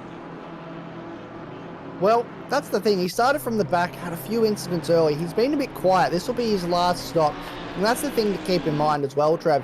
We had a bunch of guys, including Bob Norley and Aidan Holton, out of sequence early, serving that first pit stop to tick the mandatory pit stop box. You can run for 55 minutes and an hour, maybe an hour and 10 if you can push the fuel out in this race. So there's a great opportunity for some of those drivers to just run their own race, get out of the way of other drivers around them and get into some clean air. So with 53 minutes to go, serving his final stop, he was up inside the top 20, up inside the top 15, I believe, before that stop was served. I wouldn't count him out just yet of a strong result here coming from the back, because remember, those guys were on their alternate strategy. It'll be once we see all the final stops happen, we'll get a real picture of what the back end of this race is going to look like as James Machen comes in for a very early stop as well. Oh, he certainly does. An early final stop for him. What is Bruce Quadrille doing? There's a little bit of damage on the front of that 67 Ferrari. As you can see, he continues through Eau Rouge onto the Kemmel Straight. He's doing okay. He's in P8 overall. And like we said, the classes as well are really working nicely there in terms of the pace. As you can see, the top 9 are Pro class. And then James Barton, what about this man? He is absolutely flying in that car. 10 seconds ahead of Hutton and Sadwith. So the gap's really starting to open up there in the Pro-Am class. And then it's Hammond and Silva, who, despite coming in with that damage, he fell right down to the back of the field. But one really must appreciate the sort of effort that he's put in to get back up into 14th. 4th overall in his class, and he's right up behind Hammond here in the 59 Porsche. He's had a really good comeback. What's the buzzword we like to use, Isaac? Damage limitation? They love that buzzword, don't they, in motorsport? And you just look at the moment as well. So he's up into 13th now with James Machen in the lane. Adam Gray is 23rd. So there's currently a 10-place difference. Obviously, stops still to be served by some drivers, including Max Silver and Adam Gray. And he's now in the lane. But that's 10-place difference. That's a lot of points between Max Silver and Adam Gray. That's a huge swing in that championship. Remember, double points on offer for our endurance rounds. So whatever you'd normally get for finishing 13th, and I'll get the numbers for you all very soon as this race goes on, but whatever you would get for finishing in 13th in a normal race is doubled. Obviously, in our Enduro points table, you would get 132 points, place 72. So that is a 50-point swing in the way of Max Silva, and with the gap that he currently has to Adam Gray being 141 points, that brings the gap within 100 points. That is crucial with 2 rounds to go after this race today. Absolutely, and double points like you said, so everything still to play for here as we are continuing to look at Max Silva there as Ridwan Hamza, the proud Serbian. Yet we'll see you soon, Brett Oz. What about everybody getting amongst it on a Sunday afternoon? And the proud Serbian says Max Gotova. That is Serbian for Max Silva, but basically what he is trying to say is that Max Silva is the GOAT, and he is, there's no arguments there from this side of the commentary box, because he's close, very close to Jack Hammond. And if, I'll tell you what, if Hammond gets a bad exit out of La Source here, he could be very much in doubt as to whether he's going to keep that position through Eau Rouge and onto the Kemmel Straight, because he looks close. Can he slip into that slipstream of the 59 Porsche? He is flying now. Max Silva 13th. Let's have a look at what he can do. Is he close enough, Isaac Fogarty? Well, is he going to be close enough this time around? We're going to find out. And this is a great battle between these two. He's going to pull alongside, looks to the outside. Oh, this is very good racing between the two of them. Round the outside into late comms. Does he hold on? Yes, he does. What a move from Max Silva to get past James Hammond. That was a very assertive move around the outside from the Defy Motorsports driver. Max Gotova, indeed, from Ridwan there. And what a move that was. A very, very, very assertive move. I cannot believe what I just watched. And now he's well within contention of maybe getting himself back into the equation for a Pro-Am podium here. Unbelievable. That's what he does. That is what he does, Ridwan. He needs his own song. Max Gotova. Oh, gee, I'm getting a bit excited there, but yes, can he get back onto the Pro-Am podium? My goodness me, that would be a driver of the day material there. Quadrille, right? What is it with Porsches getting hunted down this afternoon, Foggy? It is open season on green Porsches. Well, they're a rare breed in this league. There's only two on offer, and everyone seems to want a piece of the Porsche as they to get past. And Bruce Quadrille now in 8th place in this race. Adam Elzine done a brilliant job to get himself back up into 7th. That's a great drive so far from the young man. And he's now going to come under pressure from a very experienced operator behind the wheel, Naked Blade, aka Bruce Quadrille. He's been around the traps in ACC for quite some time, usually a key feature in the AusNZ Endurance Championship on this game, and came across to AGT ACC to have a go at some shorter format racing, some single driver racing, and he's done a great job so far this season. Had a few issues with his internet earlier in the season, caused a bit of rubber banding, but he got an internet upgrade. And now it's probably one of the best connections on the grid, I would say. Not to be, we don't pick favourites or anything, but definitely in terms of what this guy does, he's one of the best operators in the field. Strong results so far this year for him, and today would be another one of those. Crucially, though, I'm noticing Mr. Trevor Byers, our two leaders, Simon Bishop and Matt Zanetti, are both into the lane at the same time. So Matt Zanetti has said, Simon Bishop, he went on an extra, I had to go on an extra lap last time. The advantage of being behind him, you can just follow him into the pits. Oh, exactly. Do whatever he does.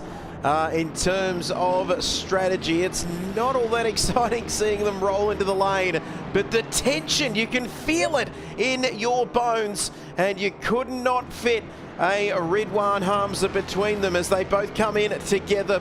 Of course, loving our work is Ridwan. The chat is going, what is going on, Foggy? The chat is absolutely going off, but those two are in the pits, and Struick needs to get on his bike because he now leads this race. And Matty Simmons, they've still got to make their stops, of course, but Bishop and Danetti, they went early before and they're going early again in terms of coming into the pit lane. And where is this going to leave the rest of them? We shall wait and see. Elzine there is now extended that gap a little bit. He is looking good over the top of Eau Rouge there. Quadrille as well. Barton still leading in the Pro-Am class. Very impressed by Jimmy Barton here. Yeah, he's, a lot of drivers have been very impressive so far this season. And so far this race as well, they sort of try and fly under the radar and just put in good, solid, consistent performances.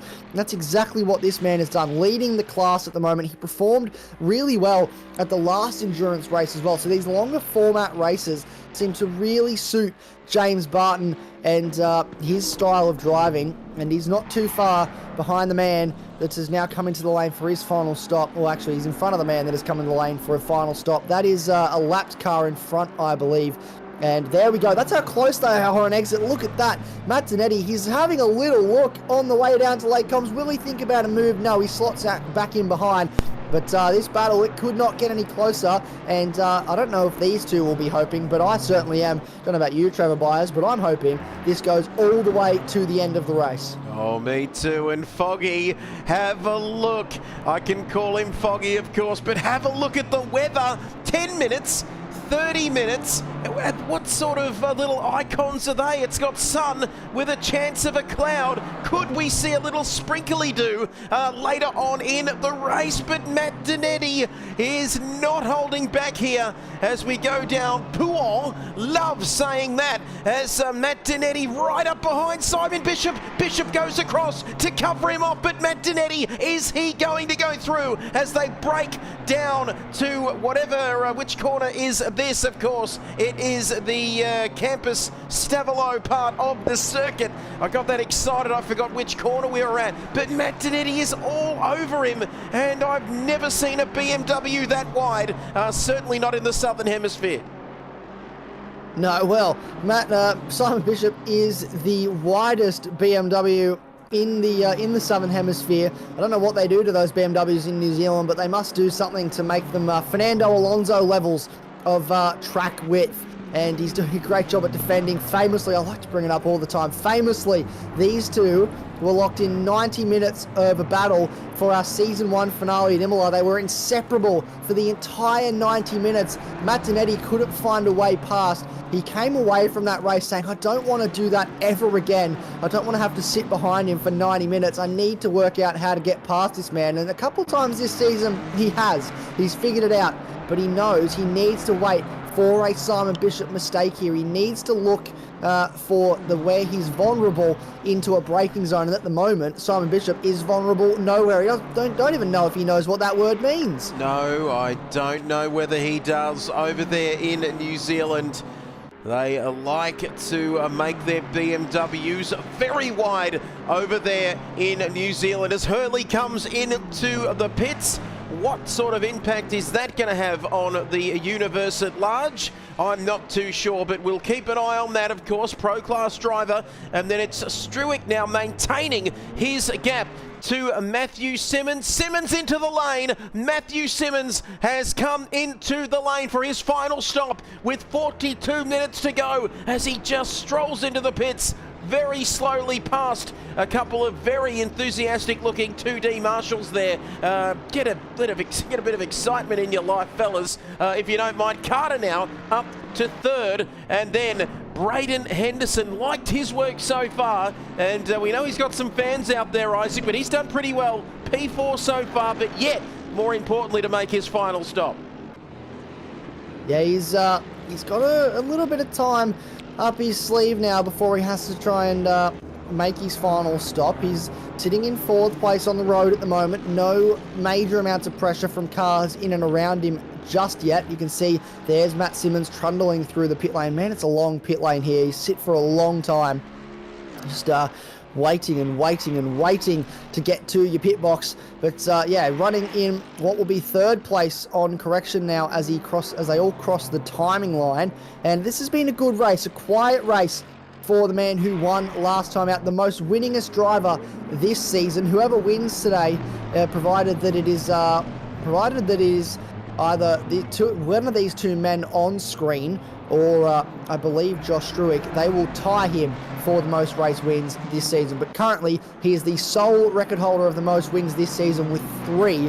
And having 3 race wins in a season where we've had quite a lot of races goes to show how competitive this field has been, Trev. Absolutely. You cannot separate a lot of these guys, that's for sure. And let's have a look. Can you believe it? 40 minutes to go in this race only. It is round 8 of this championship. We said right off the top of the show it's going to be about strategy.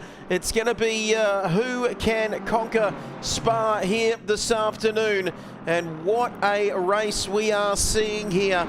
It is absolutely fantastic. We talked about being mistake-free, and this track being the ultimate test of character. And well, anything could happen was our phrase leading in. Could we see a bold strategy payoff? Well, Josh Struick is known for his bold strategies, and all live here, of course, with thanks to AGT TV and TrackSpotTV. Oh yes, it's time for a revolution in the world of sim racing. And boy, it is fantastic to have your company on a Sunday. Look, he's now trying things, and Matt Dinetti needs to be patient. He needs to really zen in on his yin and yang, because he doesn't want to make any super bold moves as Henderson is in the pits. Nitro's mum should be ready with the twisties. Look, here we go. So this is a crucial stop for Braden Henderson, his final stop of the race. 3 cars that have stopped so far, Simon Bishop, Matt Dinetti and Matt Simmons in that lead pack, will all jump in, but he should maybe come out in this little Pro-Am battle pack you can see from Les Sandwith all the way down to Frank Horvath. So he'll come out somewhere in there. He won't want too much traffic. But Max Silva is closing up on the back of Les Sandwith for the lead of the Pro-Am class. Those guys relatively close together at this stage of the race. So this is getting exciting now. Max Silva yet to stop. Les Sandwith yet to serve his final stop as well, but this is the current class lead. Not sure if it'll be the provisional class lead once everybody else comes in, but Les Sandwith was on the class podium before drivers started serving their final stop. So this could be as Max Silva dives in. So he said, I'm not going to try and battle him too hard. I'm just going to come into the lane, serve my final stop. Stop's pretty much on the mark there. You used the little orange vested man to know where to stop for the pit line. And that was a nice pit entry there. We've got, I believe that's, I'm trying to look who that is in front. It's one of the Mercedes, one of the Victory Motorsport Mercedes as well is into the lane. Shepherd's is also in. So we've got a few cars. Clayton Twining in serving his final stop as well. Absolutely love this livery. Always have, always will. Very Jordan style from back in the 90s. Well, Max Silva, he was second, wasn't he, briefly? You might even say he was going for silver there in the Pro-Am class, but he'll be looking for gold here this afternoon. And hit that like button if you're enjoying what you're seeing. 77% of our voters say Silva can get back onto the Pro-Am podium. Well, he's doing that. No trouble at all now, as this car, Sinclair, comes into the pits, and Carter into the pits as well. Now, to explain to all of our viewers at home, Isaac, of course, when that small strip on the timing boards goes green, does that mean that everybody has served their stop, doesn't it? And there's no more stops until the end? It does. So any driver that has a green strip, so Simon Bishop, Matt Dinetti, Matt Simmons, and you've got James Machin and Braden Henderson as well. James Barton, Aidan Holton, they've all served their final stop. They're done. That box is ticked. They don't have to come back into the lane again unless they have an issue. So for everybody else, Josh Struick, Nick Carter, Adam Elzine, Bruce Quadrell, Les Sandwith, Nathan Lee, Frank Horvath, drivers like that, they still have a number 1 next to their name. They still have a stop to serve. Some of them are serving it now. Max Silva, though, will be out of the pit lane real soon. His box has just gone green, so his pit stop is finished, drops the car, and he will be back out onto the circuit to try and make it onto the Pro-Am podium. He's got some work to do, though, if he wants to get there. Bob Norley has come out in front of him, so he's got some work to do to get on that Pro-Am podium, but we'll keep a very close eye on him indeed. It looks like he should have all the work to do to catch Nathan Hutton, and that will be the back end of the podium. But this man, and well, these two men, I should say, are the lead battle for the race at the moment. Provisional race lead with Simon Bishop and Matt Dinetti, and who will come out on top in this battle. It is very epic indeed. You should absolutely, Lewis, get involved if you haven't already. We're coming to the pointy end of this season, obviously round 8. But we've got a Porsche Cup Series coming your way later on in the year to end off the year, and we'll be back with our signature, our staple GT3 series early in 2026. So some exciting racing coming your way for the rest of this season. We've got 2 rounds left, then a Porsche Cup series. It's all happening here in AGT to end off 2025. Absolutely. Do not go anywhere. Adrenaline at GT. This championship is where it's at. 35 minutes remaining. Oh, epic is one way to describe it. And, I thought I saw that car getting out of shape, but then I realised, why would I ever dare to doubt Matt Donetti? Because he has exceptional car control and he is an exceptional driver, an exceptional human being as well. And the thing I love about this is it's more than just these drivers on the track. It's a community, Foggy, and that's what we love. These guys get in our chats. They love what we are doing. How many cars are on the grid? Well, we started with 32 and we've still got 32 to Lewis. There is Nicholson with a drive-through penalty further down. Let's check out the AM class. Wayne Tanner, is he just sitting there with his champagne already in the AM class? Well, he's still got to serve his final stop, so he's still got to come back into the lane, but it looks like he's got a fairly comfortable lead over Clayton Twining, who's next in class. So typically, as well, to answer Lewis's question, we have 38 drivers. We have 19 teams registered for this season. We don't have every driver turn up every week. The largest grid we've had at any given time this season has been 36 cars, which is still some mean feat to these drivers to getting on the grid to allow us to have such big grid sizes, but 30 plus on a consistent basis, which is a wonderful turnout for this series and a testament to the driving quality, the quality of drivers in this field, and just how fun the racing is with all of these guys just being really, really good mates. Everyone seems to get along relatively well with each other, I would say. This is Aiden Holton now, chasing after the man leading the Pro-Am class, James Barton, and he's got a bit of work to do if he wants to get past. I know James Barton certainly won't make it easy. An update on Max Silva as well. He's sitting 18th on the road, 5th in class, has Les Sandwith and Nathan Hutton to still try and get past. So if he does want to get that podium, he has a little bit of work to do to try and get there, but Mark Hurley is in front of him, and I'm sure he's got past him once before. Hopefully he'll be able to do it again. And you'd be brave to bet against him there. Lewis liking the sound of that. He says, how bloody good is that? And he's a Kiwi, isn't he, Lewis? Yeah, so you're pretty good yourself there, Lewis. And he says AGT is where it's at. And how good is this with 30-something minutes remaining in this race? The clouds are gathering. But it's, if anything, it's got a little bit cooler here, hasn't it? Track temperature was 34 degrees for a large part of this race. It's down to 32, and the ambient temperature, or the air temperature, is 26 degrees.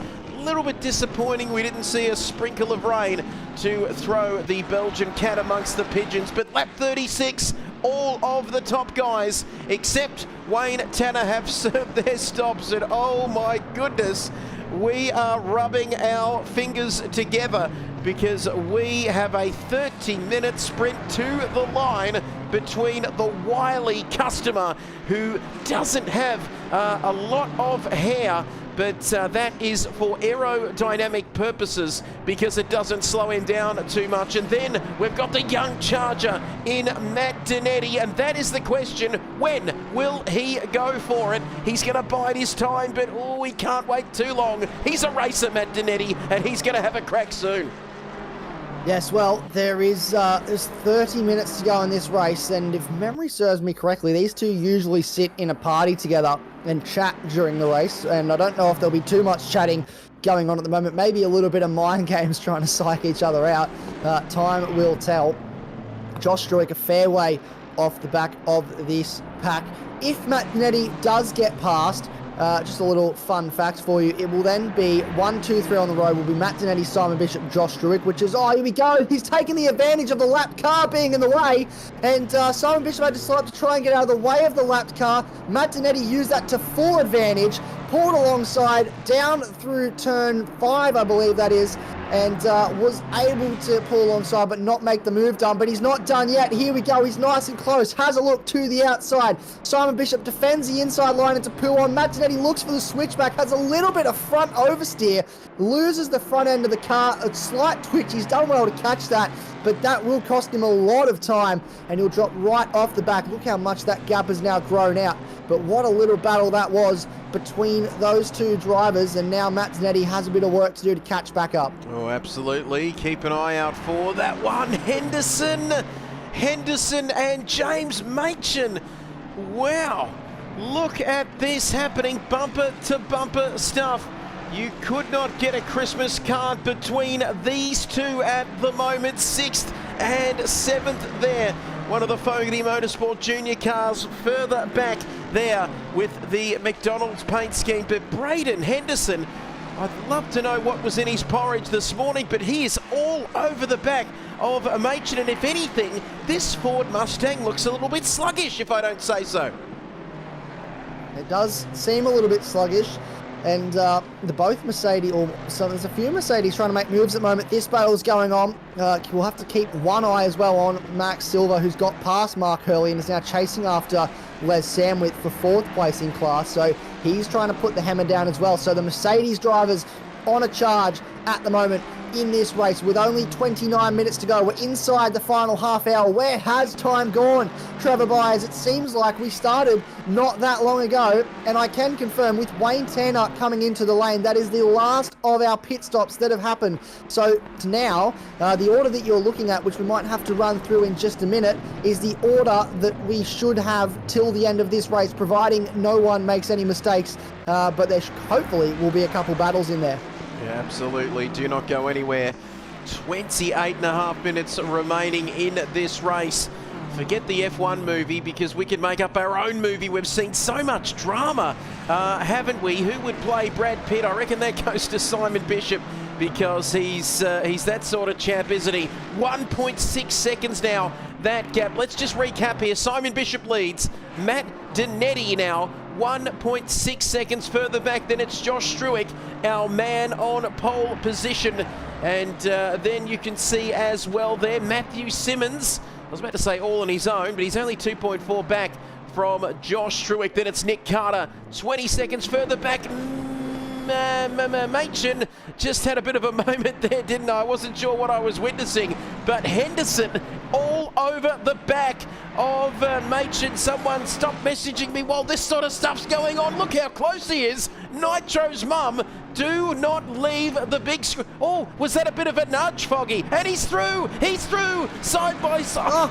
I'm choking on my own excitement here, Foggy. Here we go. He's choking. No, someone look after Trev, please. We don't want to lose him.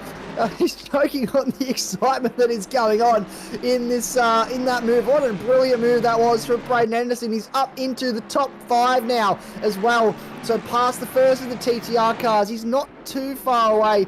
Oh, I say he's not too far away. He's about 9 seconds maybe away from the TTR car in front. So a bit of work to do to catch back up to the next car up the road, but it'll be 6th place, I believe, for Braden Henderson. I did say top 5, but yeah, no, 6th place for Braden Henderson now, 16 seconds back on Nick Carter. So hopefully he can now use a bit of clean air to his advantage, start to build the gap. And speaking of gaps, Max Silva is now inside a second on Les Samwith. So that gap for 4th place in the Pro-Am class is starting to close in, and I don't think James Machin's done with this one just yet, but there's battles happening everywhere, Trevor. You're still with us? Yep, that's okay. I've got it back together now, and I've managed to breathe and take breath, and now I've got plenty of oxygen for the next 26 minutes. Thank you for helping me out there. James Barton there, B-A-R-T-O-N, as some funny things happening here in the server. Don't tell me we can stay with it for another 26 minutes surely, but James Barton leading the way in the Pro-Am class. Then it's Bob Norley, very casual customer there, loving his work. Then it's Hutton, then it is Hammond, and my goodness me, he's got some company here.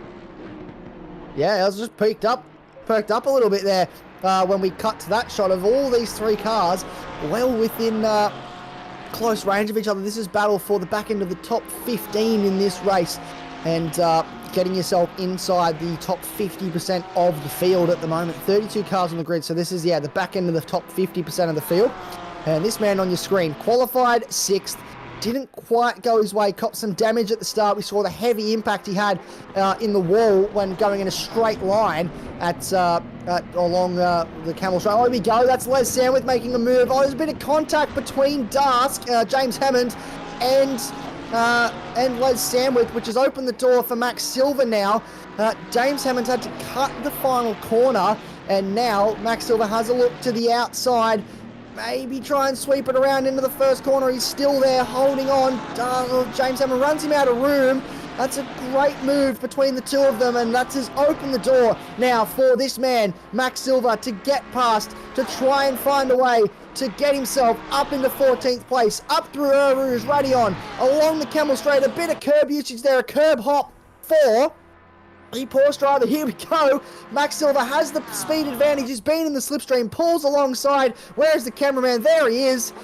Finally gets us a shot of the car side by side into LaComms. And I think we've seen this before from Max Silver. I'm getting deja vu, Trev, because he's gone around the outside of the Porsche once again at LaComms to get himself up into 14th place. Unbelievable, with a capital B. Capital U even, because this is a man who started this race with all sorts of issues. He was right down the back with all sorts of damage, and then now he's just come back. He fixed his damage and he came back, and oh, he's a long way off, isn't he? It's going to take a little bit to get to Hutton, but my goodness me, what a driver, Foggy. Oh, he's one of the favourites. He's one of the favourites. Love this man's work. He's even got silver written on the back of his car. As you can see, he's in the silver class on this game, but boy, he's giving us gold service here this afternoon. What a driver he is.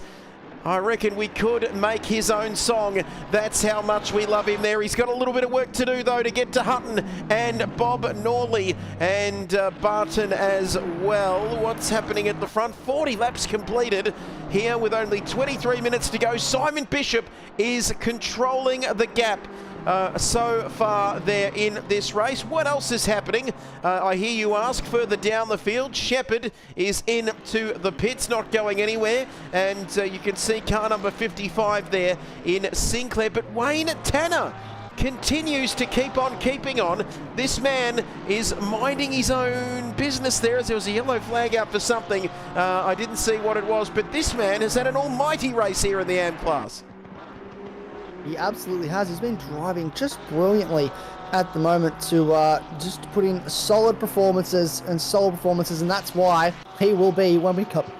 Oh, sorry, pardon me. That was quite rude. But when he comes away from this race, he will be the AM class leader. And an update on the AM championships as well. As I muck up where I'm putting numbers, I do apologise.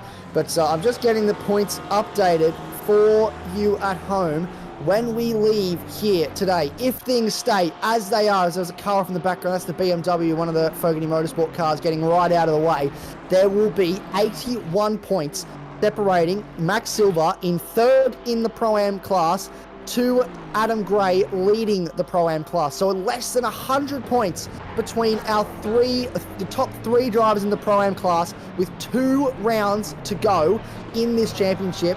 Oh boy, isn't that exciting, Mr. Trevor Byers? 2 rounds. Did you say 2? Unbelievable. 2 rounds of this championship remaining, and it's gone very, very quickly indeed. This race has gone very, very quick indeed. Let's have a look at what other battles we have. Let's go from the back and see where we're at. Georgie Takacs there in 32nd position, P45 overall in the AM class. We don't mind a bit of Takacs for Fogarty Motorsport Junior. Love what these guys bring to the table, as he has bit of a moment there, Foggy. What on earth happened there? He's off the track and he's back in the pit lane. Yes, well, he just had a big slide coming through a ruse, and he's taken the car back to the pits, which is the best call. We saw a massive incident at Bathurst where he tried to carry on with the damage and caused a massive accident at McPhillamy Park and received a race ban that he'll serve next time out at Laguna Seca as a result. And that was, so he's tried to avoid a repeat of that, which is a smart call. Riley Nicholson has not been the race for the CP Racing driver today. Had massive damage off the start as a result of contact with Adam Gray, who's been managing brake pedal issues. There's a big slide out of that corner as well. Cars turning into, we had Hondas on ice yesterday in a league that I was commentating for, and we've got GT3 cars on ice today. It's all going on with the sliding at the moment as the track temperature starts to cool. The cloud coverage has come over, maybe a little bit too little, too late for these cars. As that's Matt Boyd now in 30th place, back out on the circuit. And then it's Clayton Twining sitting in 29th place, so inside the top 30. John Shepherd sits in 28th place in this race, and then it is Andrew Griffin, Adam Joy in 26th, looking further forward. Mark Sinclair continues to try and climb up in this race. Wayne Tanner, the AM class leader, sits in 24th place in this race, and a strong result for him so far. But crucially, Adam Gray, the man who was coming into this, or probably hopefully will leaving this, the AM class leader, is he's sitting in 23rd. But looking further forward, was at the front of our grid, it looks like we've got, with 18 minutes to go, Mr. Trevor Byers, some battles starting to close up maybe, as Matt Dinetti is back inside a second of Simon Bishop. Well, I tell you what, I just don't know what I'm going to do for the rest of my Sunday night, Sunday evening. If this goes right down to the wire, I was choking on some excitement there before. Just imagine what will be happening at the end of this race, and let us know. For everybody watching out there in YouTube land and Twitch land, we are going live, of course, to Twitch and YouTube here this afternoon. Which way? Would love to get the insight from our viewers and our listeners. That's a bit of a throwback to the radio coming out there. Of course, you can watch and listen as well, Isaac Fogarty, of course. But with 18 minutes remaining, Dinetti is so close, unless there's another twist in the tail. Are we going to see a Struick or a Simmons bob up and do something as well? But Holton on Barton. This is getting spicy as well, but Barton can really just, well, I don't want to say let him by, but this isn't in class, is it? They're in separate classes, these two. And if James Barton just lets him by, he'll still easily have the lead over Bob Norley in the Pro-Am. Yeah, there's not really too much at stake here for James Barton, but obviously more points. Obviously, we've done away this season with the individual class points and the points being restructured for just class results. We just give you the overall points now to your class tally. So the higher you finish in the race, the more points you can score in class, which changes the weighting a little bit of what a position means. So we might actually want to hold on to help him in that Pro-Am Championship and in his Drivers' Championship. But it seems to be that both CP Motorsports BMWs are playing a little bit of a chasing game right now with the car in front. Aidan Holton to get himself inside the top 10, Matt Dinetti to get himself into the race lead. And these are the guys that are leading the way in the team's championship as well. So every single point for these guys counts and is important, because they want to make sure they're in the best possible position to come away holding on to that championship lead. Oh, absolutely. It's all about points. Points mean prizes. Points mean championships. And we are down to 16 minutes remaining in this race. There's also a bit happening with Sheppers. And you can see there Sandwith just ahead of him. Hurley then Lee. Oh, get ready. This should come with a warning because I'm going to go through the cars. That's right. You know what I'm like going through them? Flick, flick, flickety, flick. And yeah, that's just hard to keep up on the old eyeballs there. But Sinclair right up behind Tanner here. And once again, they are in different classes. Boy, I love that livery there, of course. It is fantastic. The snakeskin. And can Sinclair come up behind Tanner and just go...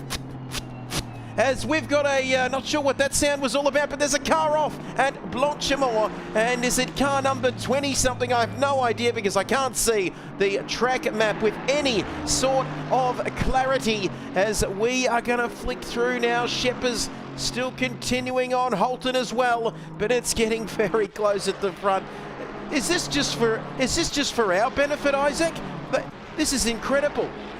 This happens. How often do we see races that go down to the wire hours and hours long and then ends up coming down to final corners and final laps?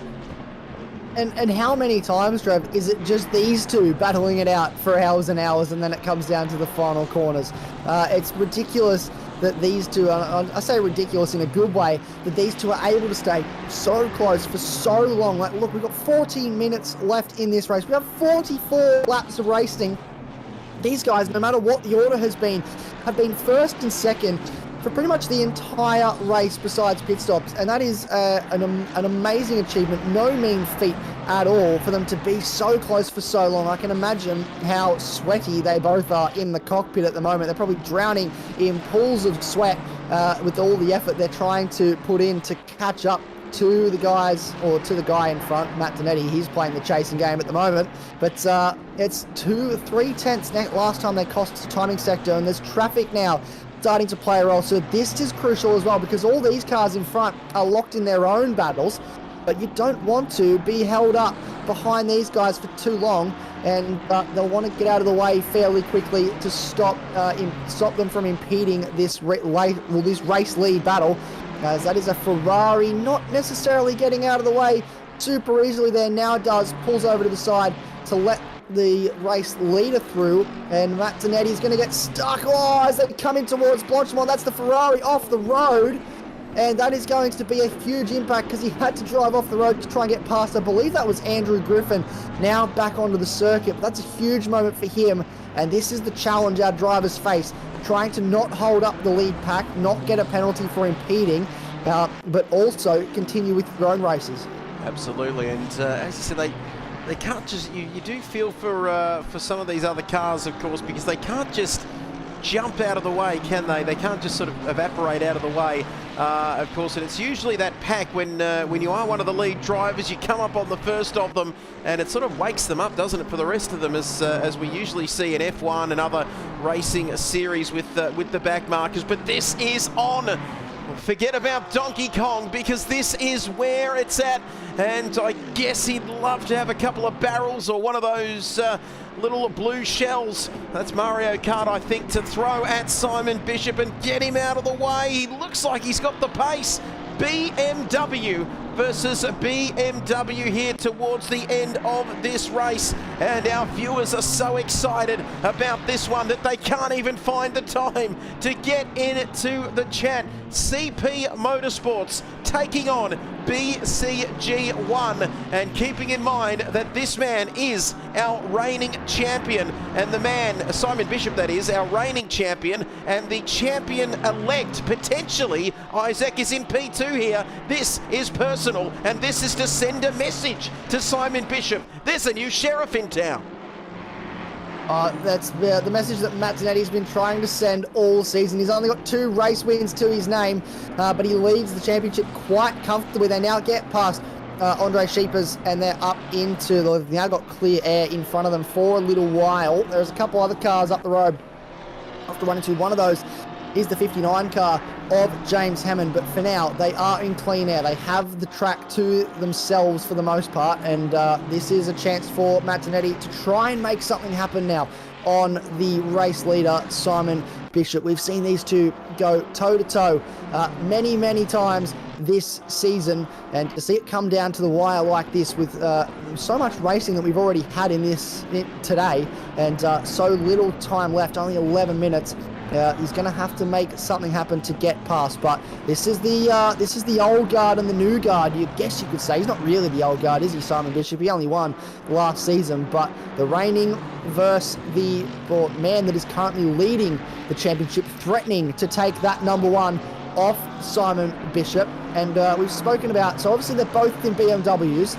Max Silver, the jokester that he is, likes to tell everybody and remind everybody that when we did a Porsche Cup series a little while ago, he beat Matt Tinetti in the point standings, so therefore beat Matt Tinetti in equal machinery. So if Matt Tinetti can beat Simon Bishop, he says, Max says, by his maths, that he's better than Matt Tinetti and Simon Bishop. So I don't quite know how that maths works, but here we go. Matt Tinetti's going to have a look to the outside. Simon holds the inside, around the outside, maybe shades of Max Silver there, but wasn't able to hold on well enough around the outside of the man leading this race, and he'll have to settle in behind for now. Wow, incredible stuff. Less than 10 minutes remaining. Get your votes in. Who wins this race? Simon, Matt? Good point, actually, as well, there from Lewis, who said enough of this sort of action, and that could keep Josh Struick or Jeech in the mix as well. So didn't think of that. The gap is 6.7. We will keep an eye on that one, of course. Could he do the Stephen Bradbury, Josh Struick, if these two have each other off? But they are very professional, that's for sure. But there's also, geez, it's hard to take my eyes off this, but the young man, Elzine, right up behind Matchett as well.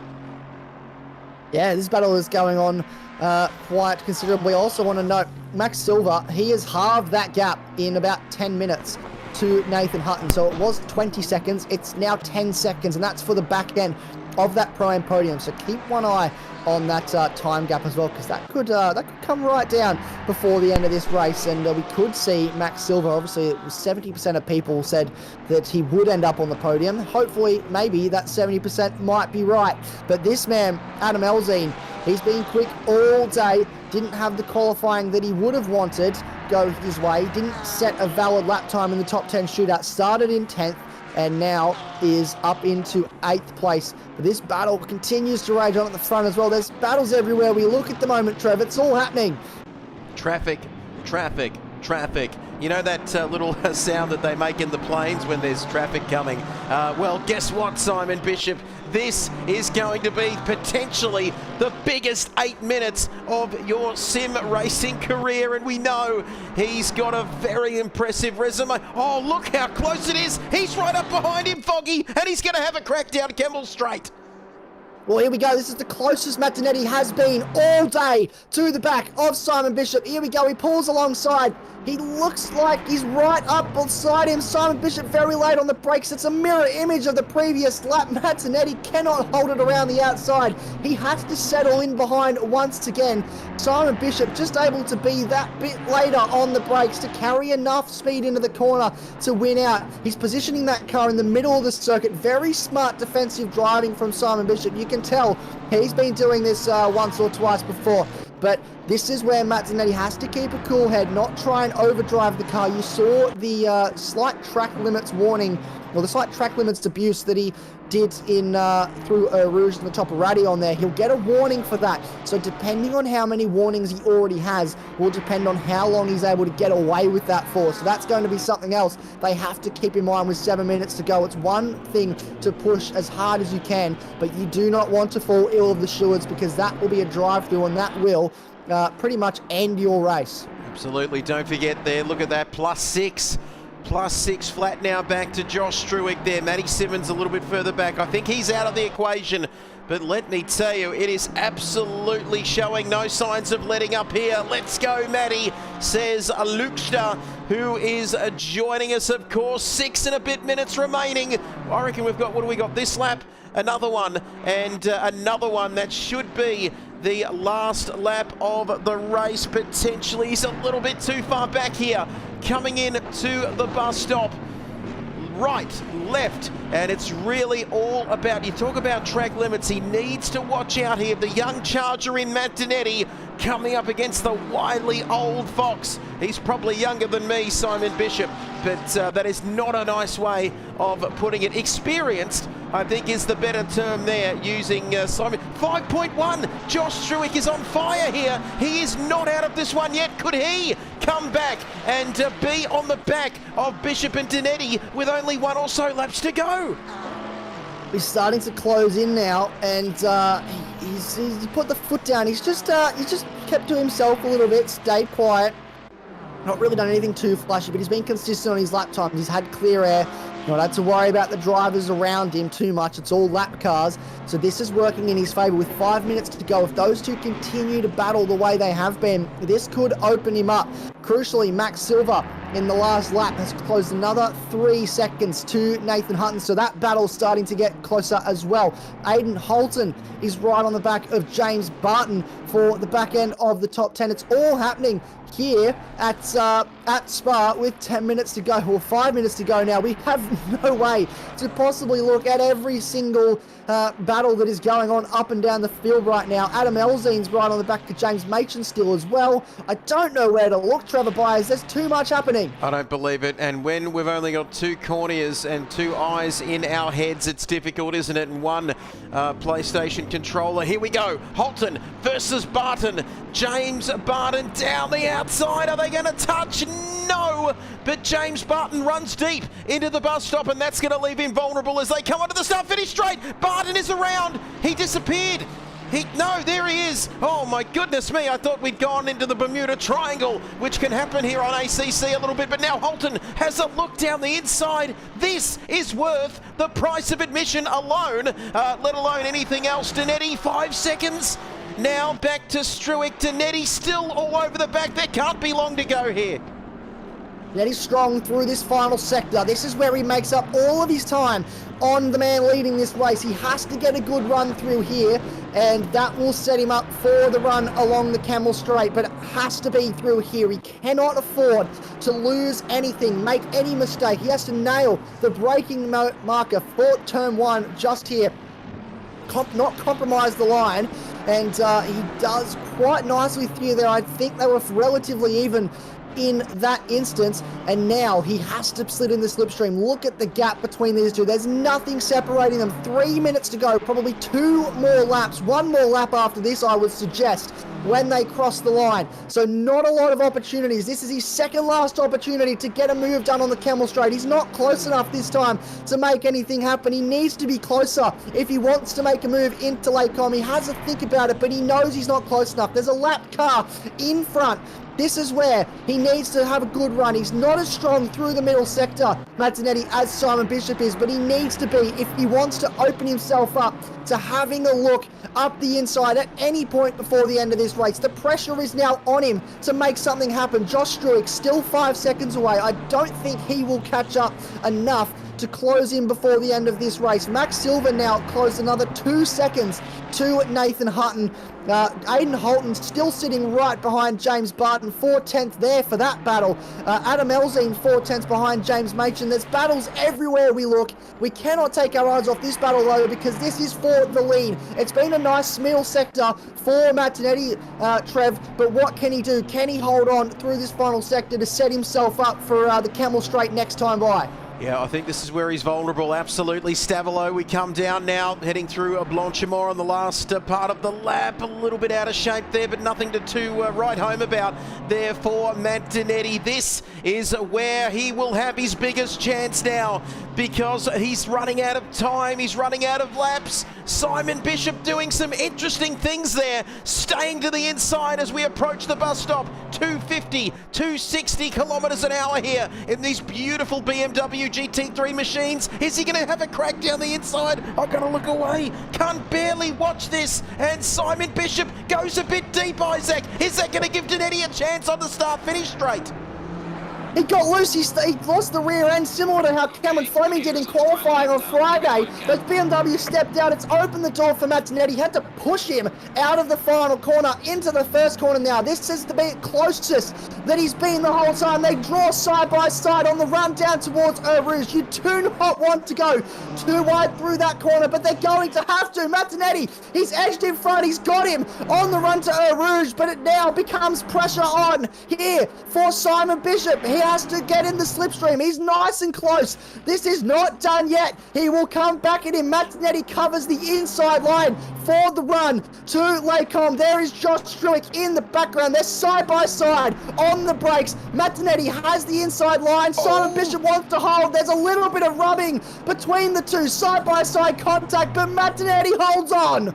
Danetti in the lead on the last. This has got to be the last lap. Bishop pulls out. Is he going to have a crack? No, he cannot get through there. This is the last lap of this race, and now he's going to tuck back in behind well, what am I doing here? Cameras, please. Through the corner with no name for the last time. Bishop, oh boy, experience and talent against each other. The reigning champion and our current championship leader. Oh my goodness, what a move from Matt Danetti. Wowee indeed on the last lap of this race after 120 minutes of driving. And Simon Bishop, he's got one more chance here, Isaac, I reckon.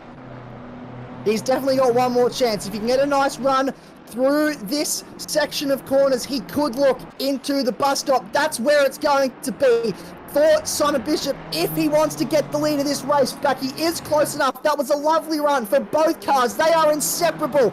Less than 2 tenths between them as we run to Blanchimont for the final time. The countdown has hit 0, so this is it. Look at the defensive line from Matt Danetti. He does not want to give anything here to Simon Bishop. He's going to cover the inside line. They run. They're going to draw side by side into the braking zone. Here we go. He looks to the outside. It's going to have to be a great exit from Matt Danetti if he wants to hold on, but it is. It's going to be Matt Danetti that wins the 2 hours of the Belgian Grand Prix, and Simon Bishop will have to settle for second. Josh Struick in third. What a result, what a race, what a final lap. We still have positions yet to resolve, Trev, including I know, Foggy. It's that exciting. We've lost Foggy, but Carter crosses the line. This is unbelievable here, if I didn't say it already. OMG, edge of your seat stuff. Oh, these drivers. This is incredible. I've seen plenty of racing in my time, plenty of sim racing over the years, and it still amazes me every single time I talk about it. But James Machin here and Adam Elzine coming into the bus stop for the final time. It looks like Machin's got him. I cannot believe that Matt Danetti got the job done. Forget about Ned Kelly, Isaac Fogarty, because that was the greatest robbery, the greatest theft I've ever seen in my life, because he took the race and got it by the balls and went bang and took P1. Well, and it's not done yet for CP Motorsports. Aidan Holton is right behind James Barton for the back end of the top 10. So Adam Elzine is James Machin holds on over Adam Elzine, but here we go. Aidan Holton, is he going to be close enough to James Barton now to make a move? There's still racing going on, and it's all so exciting. I cannot believe that this is how this race is going for all of these drivers. Look how close these two are as we run through Blanchimont. I'm seeing double. Another move. He has a little bit of a look. Oh, massive contact. He's hit the curb. He's sent the Ferrari off the circuit. He's spinning. He will hold up. He will wait to redress that position. He used way too much curb there, which caused massive contact with the Ferrari. Sent the 91 car spinning through the final corner like a top. And he now crosses the line to hold on for 10th. What a result. Will Max Silver catch Nathan Hutton? I do not think so. And that means that Nathan Hutton will hold on for the back end of the Pro-Am podium. Max Silver just misses out. But oh my God, Trevor Byers, what a race. I can't believe it. Send me a bottle of oxygen because I can barely breathe. Oh my goodness me, the neighbours and everyone else in the neighbourhood here have been woken up although it is 3:05 in the afternoon, unless they're taking their siestas in. But look at that. Matt Tonetti winning 2 hours, 51 laps. 7 kilometres a lap. Work that out in your heads if you've got a calculator. And all of that and comes down to Adam Elzine levitating above the track there. That's interesting to see. But it all came down to 0.2 of a second. Oh. Josh Struick in third. Let's have a look at the overall results. Matty Simmons, my man there in P4. Solid, though, finish for him in the end. Nick Carter in fifth. Braden Henderson, Nitro's mum, getting very excited about that one as they all reset now. But my goodness me, what a race. What an unbelievable 2 hours of racing we've seen around this Belgium circuit. And wow, I need a Coke Zero. In fact, I need something with a little bit more sugar than that, Foggy, because that's one of the most amazing things I've ever seen in 10 years of talking about this stuff. That is something that I have never quite seen before, and like I said, it just gets me every single time we rock up.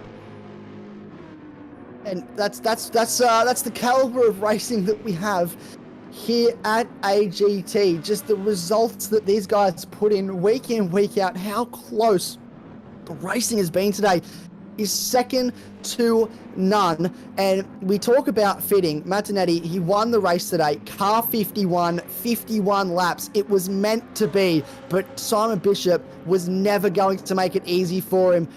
What a result for both of those drivers. 1, 2, 3 in the championship, finished 1, 2, 3 in the race. And there was plenty of drivers there that definitely flew under the radar, and we'll have to go back and have a look at a later time. But a big shout out to Braden Henderson, who had a great race, finished, I believe it was 6th on the road. So had a great result for him. But oh my, I'm going to need a nice lay down, I think, after that, Trevor Byers, because that was some of the best racing I have ever seen. Unbelievable. Everybody in the chat agreeing with us. Thanks for watching, everybody. Awesome commentary, says Nitro's mum. Well done. Thank you, Clayton, and everybody else in the chat. But what an afternoon it's been. And of course, it's quite annoying, isn't it? We do lose those results very, very quickly, but I'm sure the man alongside me, Mr. AGT, will be right across that throughout the course of the week. And if you thought that was good for everyone out there watching at home, it gets even better. Round 9, back-to-back, Friday the 15th of August. It's the American Super Sprint in the US of A for the penultimate round of the championship, Foggy. We are going to be back next week. We are. We're really gonna push the limits of what these guys can do. We're back on Friday for the Super Sprint at Laguna Seca. Shorter format this time. We're going 2 30-minute races, so nothing like a 2-hour endurance race. But I have no doubt that at the end of both those 30-minute races, the pack will be just as close. So that'll be super exciting. We've never been to Laguna Seca before at AGT, so it's sure to provide some action. Absolutely, that is round 9. Unbelievable. I just cannot get over what we've just witnessed here at Spa, and that's without any rain. Can you imagine what it could have been like if we got a sprinkle as well? But that is round 8 of this championship. The Belgian Grand Prix done and dusted. Don't forget to head across to both TrackSpot on Twitch and YouTube, TrackSpotTV, as well as Adrenaline GT. And if you don't want to like and subscribe after that, I don't know how we're going to get you on board. But don't forget, like I mentioned, round 9 is next Friday night. Of course, the American Super Sprint. So keep your eyes peeled for that. This broadcast also brought to you by TrackSpot TV. Head over to TrackSpot, all the W's.TrackSpot.tv. Time for a revolution in the world of sim racing, of course. And if you want to get involved as well, send us a message. And the CEO, George Cook, would love to have a chat if you want to get involved up here with some of the stuff we do. But thank you. That's all we have time for. I've been your lead comms man, Trevor Byers. Thank you, Isaac Fogarty, the voice of AGT. Once again, we've had a big weekend together with each other in the commentary box, mate, but I've enjoyed every single minute of it. And thank you once again for joining us. No, thank you. It's been an absolute pleasure to share the commentary box with you as always. Thank you for everyone that's watched at home. If that racing you've seen today isn't a reason to like and subscribe to the channel, to follow along, I don't know what is. So make sure that you do. But yeah, what a weekend of racing it's been. Non-stop action everywhere. Can't wait to do it all again next week at Laguna Seca. Couldn't agree more. Thank you, Isaac. Thank you, everybody, for watching this round 8 of season 2 of the Adrenaline GT Championship. Hopefully, I've gotten my voice back and I've gotten over it by next Friday for round 9 of the championship. But don't forget, if you're out there watching, be kind to one another. Have a great week. Enjoy what's left of your weekend. And we'll see you next Friday night for round 9 of this championship. But for now, it's goodbye. See you next time.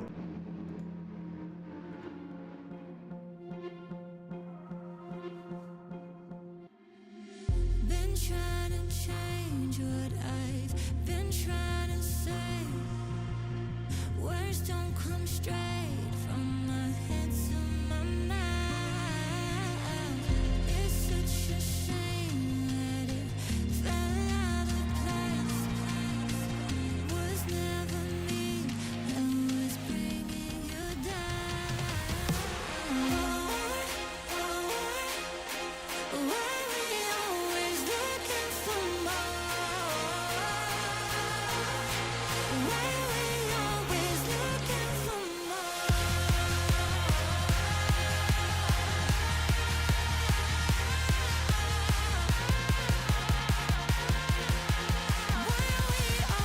always looking for more? Always looking for more. Why we always looking for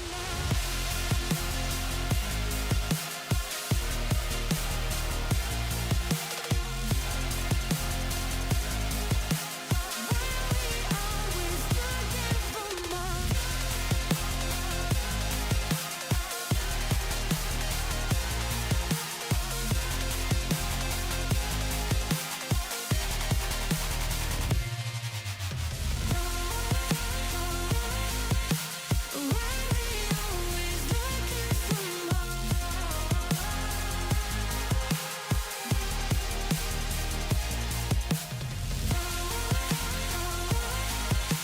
Why we always looking for more?